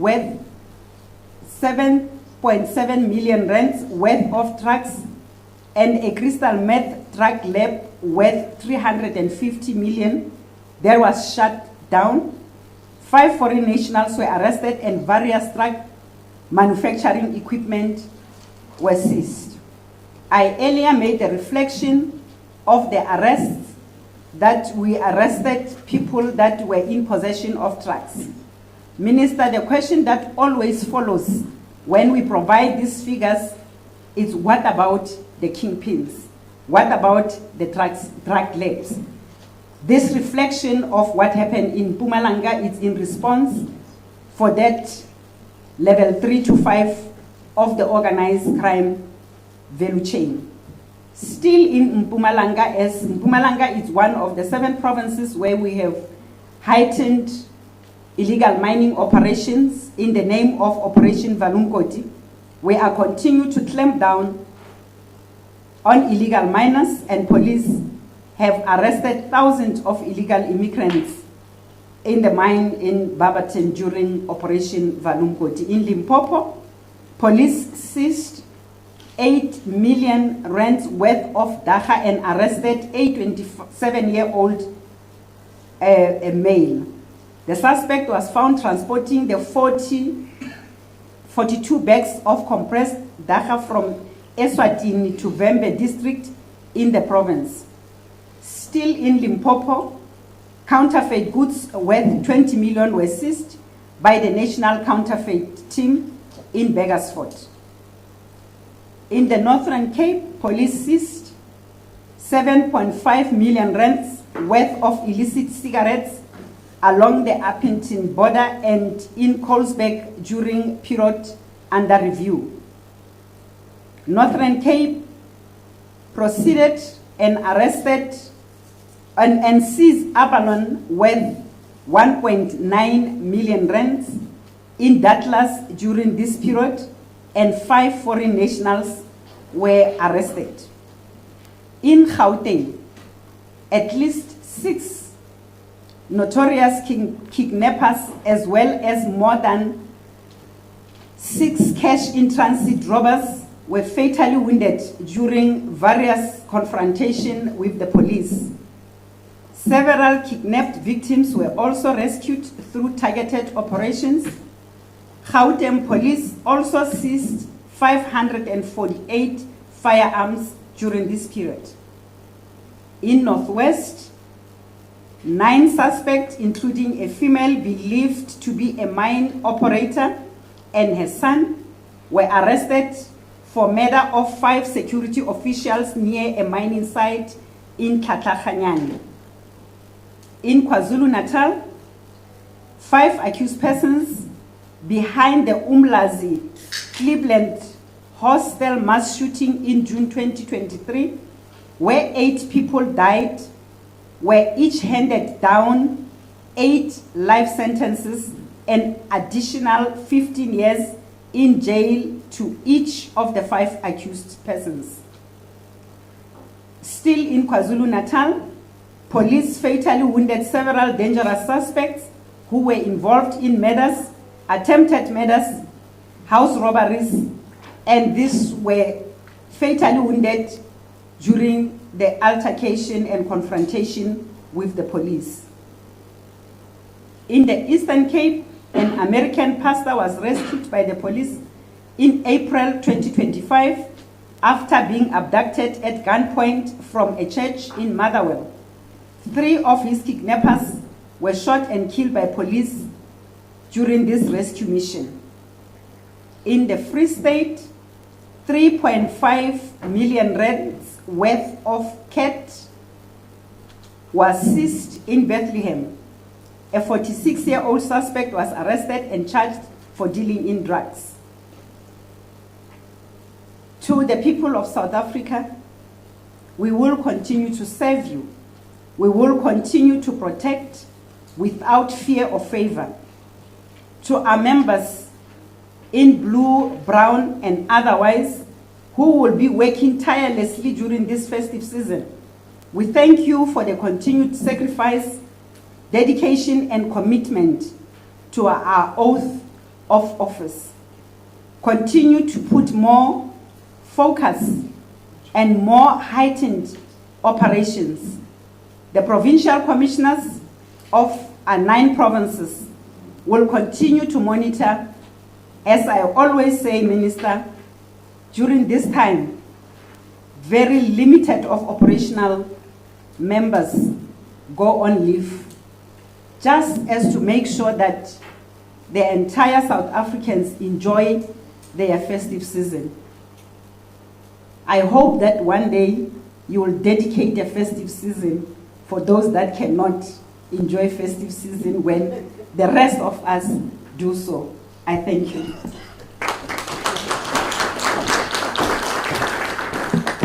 Thank you, ladies and gentlemen. That was Lieutenant General Musikiri.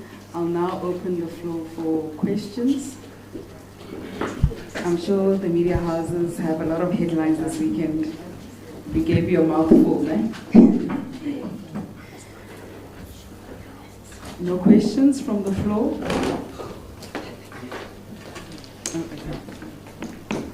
All right. Is there a microphone? Okay.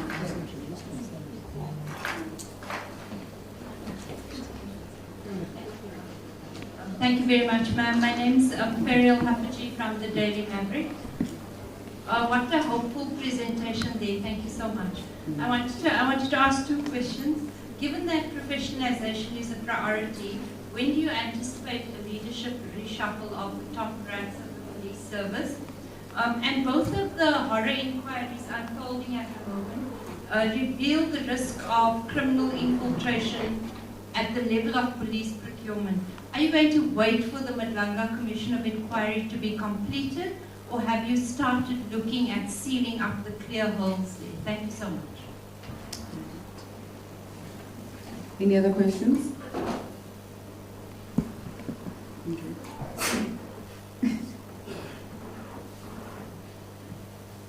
Good morning. My name is Bafedile Marani from ENCA. Minister, earlier on you said that implementation remains a problem for you, but people on the ground, particularly the areas of Westbury, Rebecca Park, those are the areas that you visited and you engaged community leaders there. What they want is to see implementation on the ground. Can you please talk to us about timeframes when it gets to dealing with issues that these communities are facing? This is in relation to gangsterism. I know that previously, when we were attending this press briefing, we talk about illegal mining. How are things in terms of illegal mining? I want to focus precisely in the areas of Stilfontein in the Northwest. How are things there? I'll be certain and sure that illegal mining has been clamped down in the particular area. And my last question, I just want to check with you, SAPS, in terms of Jerry Bushoha's kidnapping case. How far is it at this point? Are you able to share details on that? All right, let's leave it there and then allow the minister as well as the DNC to respond. Yes, yes, yes.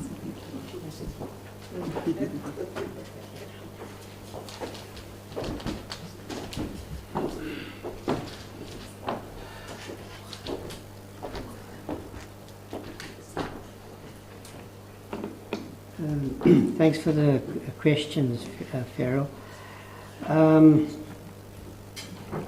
So, professionalization is a comprehensive project to think about ethical standards, about how police are recruited, how integrity is managed in the organization, how discipline is enforced. It includes questions about the proper relationship between the ministry and the police management and so forth. So a process like that will produce a leadership that can lead the professionalization agenda. I am not focused on what you call reshuffling, but where it is necessary to take steps to deal with corruption, to enforce discipline, to ensure that professional standards are adhered to, that those steps will be taken. Yes, the evidence before the Madlanga Commission as well as the ad hoc committee confirm, even at this stage before those processes have been concluded, that we are faced with a problem of infiltration by cartels. Now, I don't think that, and of course it includes infiltration of the procurement systems. So I don't think it's appropriate to wait for an undefined period of time for the both of those inquiries to be concluded before action is taken. And I can indicate that I have asked my office to look at what reforms are required, what changes are required in the procurement system. I'm in discussion with the National Commissioner on that matter. Obviously, I have to approach this matter with some care because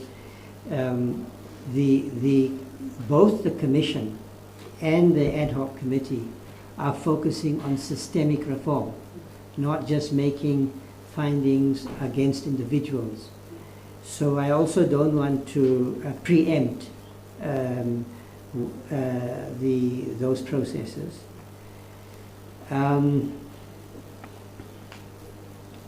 The questions from the ENCA journalist, sorry I didn't get your name.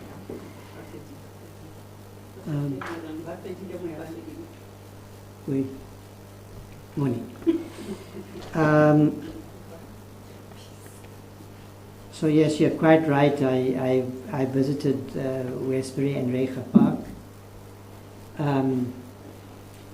My impression is that, as I've said, I do not think that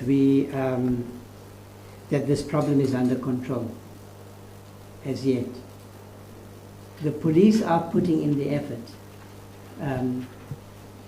We do have, as I said, a strategy. Now let me take the comments I made earlier about prosecutors working with the investigators at station level. That's happening. Investigations will take time. Making sure that we have the intelligence information we need to dismantle these gangs will take time to rebuild. Gang violence has deep sociological and historical roots in many communities. And the problem is multidimensional. It's not an accident, I think, that if you take, say, the 13 high gang areas in the Western Cape, when you take Westbury and Reicha Park, these are poor communities. They have problems of unemployment, inadequate service delivery,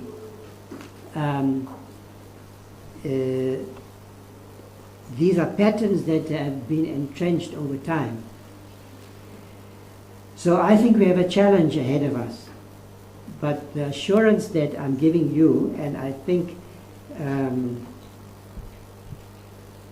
I've demonstrated over the last few months that I am committed to dealing with gang violence, that we do have a strategy in place. We know what we're doing. The Deputy National Commissioner has given some specific information about arrests of kingpins, about the dismantling of drug laboratories and so forth. But every day we see other murders.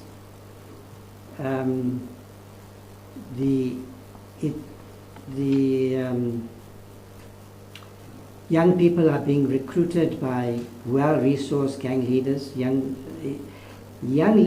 people, by the way, who are not even teenagers in many cases, who are vulnerable to recruitment because the economic alternatives are not available. So there is no quick fix. There is no panacea. There isn't some date, in the next 2 weeks, the next month, the next 6 months, in which this problem will be overcome. The best I can do is to give the assurance that this matter is receiving my best attention. It's receiving attention from the police service, from the criminal justice cluster.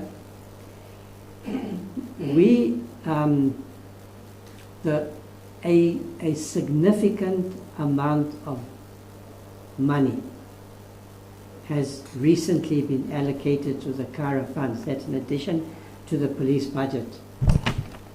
I'm not sure it would be right for me to mention the figure. So the problem isn't money anymore.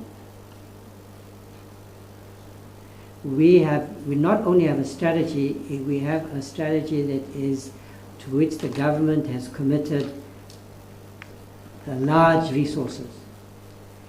And by the way, it's not just gang violence.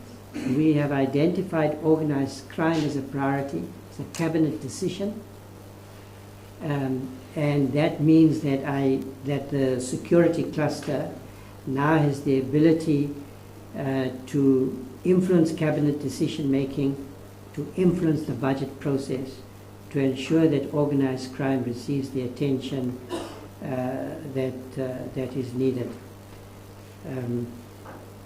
It's not the answer that I am that you're expecting, perhaps, but it's the best answer that I can give in the circumstances. The illegal mining program, I'll ask the Deputy National Commissioner to speak to, but it's an ongoing program. It hasn't terminated, and it has achieved significant results. But let me ask the General Musikili to add.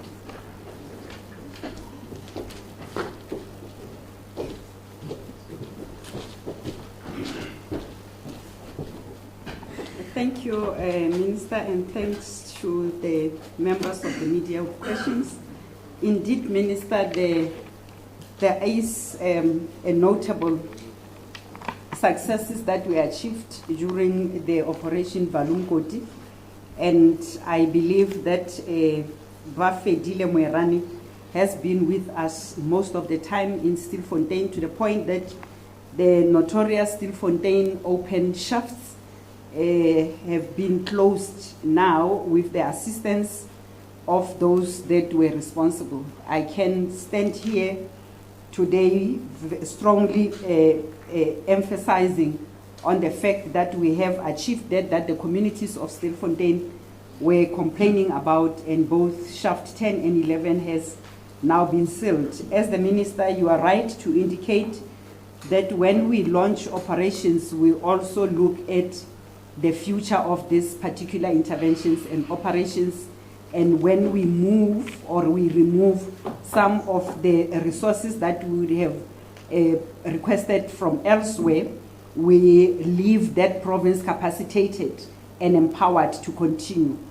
We are here sitting with the Deputy National Commissioner responsible for support in that process of ensuring the capacitation. We looked at the illegal mining provinces when the resources were allocated. So of the number that I have indicated, that it's more boots on the ground, those illegal mining provinces have received what they should consider capacitating their illegal mining provincial task teams. Minister, the last question from ENCA was on the case of Jerry, which is ongoing case. It is proceeding, and we can indicate that the teams are still following up on every lead and every information, and they are continuously employing the resources that they will require for that particular intervention. So this is an ongoing operation, and it will proceed until we give comfort to the South Africans and to the community. Thank you very much. I think all the difficult one, Minister, have responded. I was left with these two softer ones. Thank you, Minister. Thank you. I can confirm that I haven't issued any instructions to disband any task teams and so forth. But if I get good advice to that effect, I might have Okay, can we get this is the last round of questions, because I think it's been a very long day. Colleagues, last round. Pito? Yes. Thank you so much, Brick. You must wait till the 31st of December. Then you can report on this matter. Yes? Thank you so much, Brick. Lieutenant General Itomaremani News. Where is Tiger? January, we launched a massive campaign, asking the media and the community members in Stilfontein, but even across the West, the whole country, looking for the fugitive tiger. Where is he? We haven't heard anything for the past 10, 11 months. Thank you. Next question. Good morning. Alpha Ramushwana here, a journalist at Eyewitness News. I believe we have a representative from IPID. I want to ask about the 2023 report, which was sent to the city of Ekurhuleni on the alleged unlawful contract between the NPD and a company owned by Husmuzi Cat Matala. Now, that report recommended disciplinary action against Brigadier Julius Mkhwanazi for allegedly entering an unlawful contract between the NPD and the city. I want to know, what do you make of the city's reluctance or refusal to implement that recommendation? Mkhwanazi was only suspended 2 weeks ago, but the report came out in 2023. I just want to know your response to that. Thanks. Okay, next question.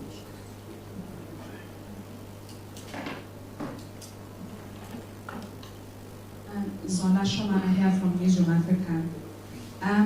Minister, several areas remain persistent crime hotspots.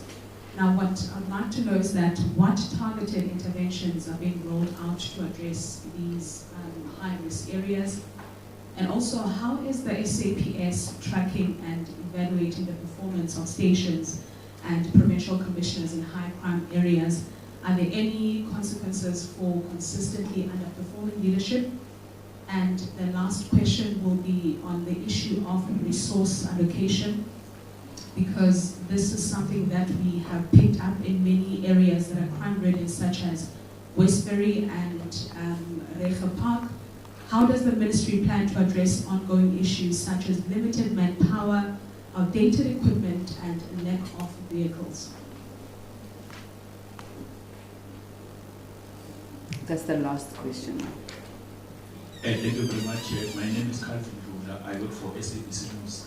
And I have two questions. The first one, yesterday we got a complaint from two of your members. They are working for the intelligence. They were complaining that they did not get their payments during the 2021 unrest. They were complaining that the other members that are on uniform, they got paid, but unfortunately for them, they did not get their bonuses since they were working overtime. They are saying that they've tried to involve management and the unions, but they are not getting that. My second one is short, it's just for the overview of the G20 summit on how you performed and happy, and any complaints or comments on that one. Thank you. Last question at the back.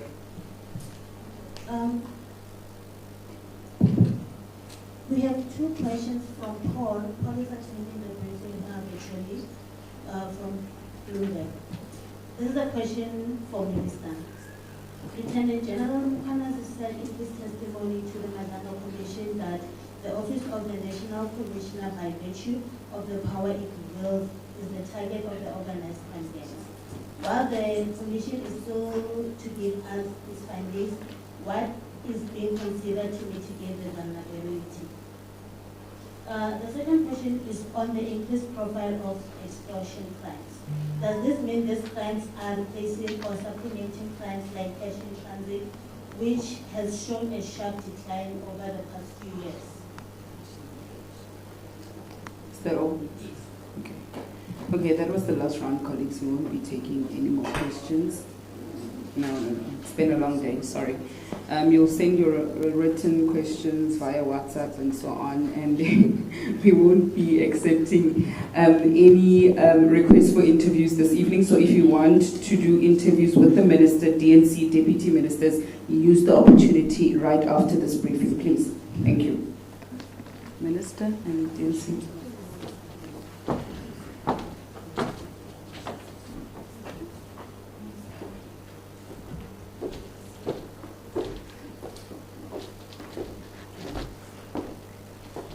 We've got the head of IPAD here.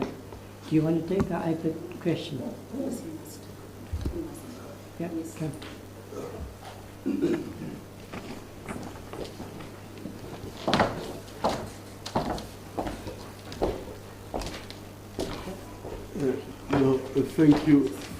Thank you very much. I think I need to introduce myself. I'm Dr. Hlengani Bila, the Acting Executive Director of IPID, with a specific reference to the matter raised insofar as Mr. Julius Mkhwanazi's allegations are concerned. we have, as IP, investigated the matter, issued an investigation report to that effect. Currently, we will be meeting with the mayor very soon, within 2 weeks, to support the municipality to implement the departmental recommendations by IP. There is a second leg which talks to the issue of criminality. We are at the last phase of conclusion of our investigation. So basically, IP has done what it should have done, and we have made recommendations, and of course, we can give 100% assurance that there will be consequence management insofar as the matter is concerned. Thank you, Minister.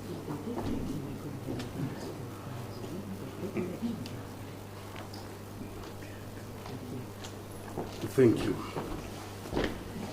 I was just asking because I thought I'd seen a report that Ekurhuleni Mkhwanazi. I want you to not confuse them. That one, I mean, yes, that one, I mean, I'm waiting for action to be taken if it hasn't been taken. I mean, it's shocking. His relationship with Machala and those blue lights. I don't know what that fellow was up to. So we want to see action. And of course the IPID investigation must make recommendations for further action. And of course the management and leadership of Ekurhuleni have to deal with this matter. And until we get to a point where there is a response in such cases, we will not get control over this problem of criminal infiltration into law enforcement agencies. Now, the colleague from Newsroom Africa asked all the difficult and important questions. So, if you look at the figures, it's very clear that there are indeed hotspots. The 4 provinces, Eastern Cape, I worry a lot about the Eastern Cape, Gauteng, Western Cape, and KwaZulu-Natal. Of course, we have crime everywhere, but those are the 4 provinces. And then the figures show there are about 30 stations where every type of violent crime appears in those top 30 stations. So I have said to police management, and I'm sure they have been doing so to some extent, if we focus on the 4 provinces and those 30 stations, concentrated effort by all the law enforcement agencies, by the NPA, by all 3 tiers of government, then we should indeed, as your question suggests, be able to improve even on this picture. So my point is that it's not the whole country that needs concentrated policing. If we should focus on hotspots, we should target. That's a conversation that I've initiated with police management and with the deputy ministers, because I want to make sure that when we visit a province and we engage with the premier and the mayor and so forth, it's on the basis of this information. We will then look at each station and what needs to be done. Obviously, there are variations from station to station. My point simply is that this idea of hotspots and targeting, I think, must be a strong focus in addition to high visibility. So that's what I want to do. Now, you also raise the important question of how we're tracking performance at station level. And I would link it with the answer I've just given. I think whatever targeted hotspot strategy, and there's a lot of evidence, again, been doing some reading since my appointment, that hotspot strategies work. They've worked even in the parts of the Western Cape. In addition, we need to track performance at station level. Now, I'm not sure that we have aligned our safety strategies with the performance, with the way we assess performance at station level. I don't know the answer to that question at this point, but you're quite right. Your question says that the two, your focus on the hotspot and your performance, the way you assess performance at station level, has to be aligned. That is also something we're looking at. I'm discovering sometimes I've got a thought in my head about what needs to be done, and then I'm informed that the police have actually already done some work, or they've been thinking along those lines, or they're implementing elements of it. And feel free, Deputy Commissioner, to add or correct me where I might be, I might not be giving the accurate response. The issue of resourcing, I want to deal just first with police stations and then with vehicles. Here's the problem with police stations. We have over 1,000, one problem with police stations. We have over 1,000 police stations. It's, I think, in the region of 1,108 and 64, okay, across the country. So what that should tell you is that policing takes place across the country. SABC is a large national organization. You go to Mfuleni. What is the problem in Mfuleni? One of the top 30 stations. There you've had urbanization, and it's the pattern in fact in a lot of those stations. You have unplanned urbanization. You go to Mfuleni, they don't have, although now they have a police station after my visit. At least that was what was reported. When I went there was no police station. You have informalization, you have, they don't have enough schools, enough roads, enough street lighting. High crime station.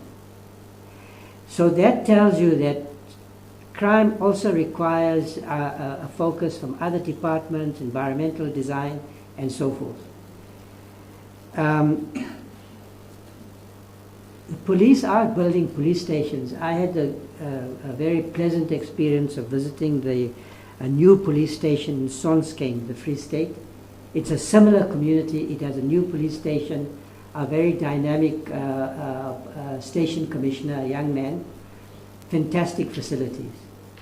You go to another area and they complain that they don't have a police station, or they have poor infrastructure, poor maintenance, and so forth. So resourcing the physical infrastructure for policing is an area that needs attention. SABC doesn't build police stations. It is the Department of Public Works. So I have to have a conversation with that department, both about the speed at which they build police stations, whether they have sufficient resources in the budget, and whether they're planning ahead. And I think that there is obviously a weakness there, because you go to Mfuleni, they don't have a police station. It wasn't incorporated in the plan. Okay. I think so. We have an ongoing problem with building police stations as communities are established and they grow. Because sometimes you build one police station for a certain population, and then 5 years later, it's a different community. So I'm just explaining the challenges that we have. With vehicles, I'm aware that we have a lot of vehicles that spend a lot of time in garages, not available for policing because it's perhaps taking too long to refurbish them, to maintain them, and so forth. So that's also a matter that requires attention. I don't have a solution on the problem at this point. G20, I think that what G20 showed the country, apart from how impressive I think the country was in using the opportunity to shape the global agenda, the police did very well. I had several reports on the steps that were being taken to ensure that the event went on without incident. That is what happened. There was rigorous operational planning. Both myself and the other security ministers were involved. I received intelligence reports. So what G20 showed is that the police have capabilities to secure an area, to host international events, and to ensure that safety during this period. Perhaps there's a challenge to try and ensure that, between a World Cup or between G20 and the next event, that the country is able to sustain that level of focus, that level of integration, that level of application, and I think that is going to be a challenge. There was, I think, a question about the Madlanga Commission, and I'm not sure I got the question right. Was the question that there's evidence that the National Commissioner is under attack or infiltrate? Yes. The Commission, has not concluded its work, and I would urge you all, to some extent, I know it's difficult to wait for the Commission to come to conclusions. My responsibility at the moment is to work with the National Commissioner and the team. There's no reason why I have to proceed on the basis of evidence that is being led at yes untested. We have a National Commissioner. He, in my view, is doing a good job. We work very well together. And so, it speaks to Farrell's question as well. I have to work with the incumbent leadership of the police on the basis that these are professionals who deserve to be in the positions that they are, and that they have to enjoy my trust and respect. Were there other questions?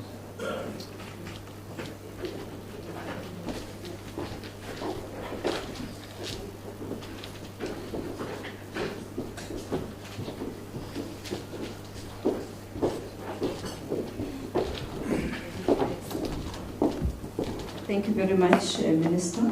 I'll be responding to one question on the non-payment of the 2021 overtime.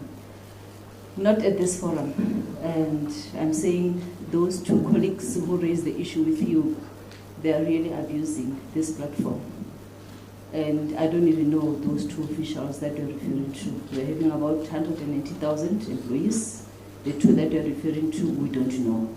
So my message to them is they must come to my office on Monday, bring all the necessary documents, and then it will be resolved if they were not paid. It's 5 years later, almost. Thank you. Thank you, General Nkua. The only question is the whereabouts of Tiger. We're still looking for Tiger. And like I said earlier, that operations will be ongoing, will not close a case as long as there are outstanding persons that we're looking for. And I think I did also indicated at the earlier platforms that we also engaged our colleagues on police-to-police bilaterals with our colleagues in Lesotho to be assisting us, and I believe that they are watching today. And if and as and when there is a breakthrough, we will not shy away from coming back and sharing with the communities when we have apprehended a tiger. I will not talk to the issues that Minister have already alluded to, Kelvin.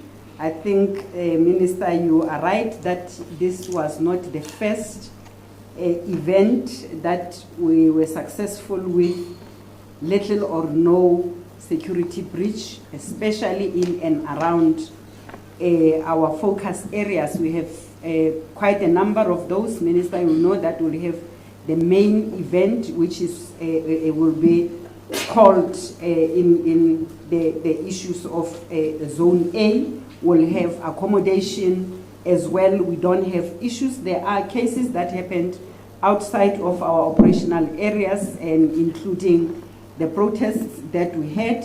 And I can attest to the fact that 13 persons were arrested immediately, as we have committed, as we have put before the leadership that will put together the team that will respond, so that when visitors leave the country, those cases were resolved. So 13 people were arrested on various cases, 6 of which were arrested for robbing in and around Sandton, and there was one other person who was arrested for attempted hijacking, who was challenging.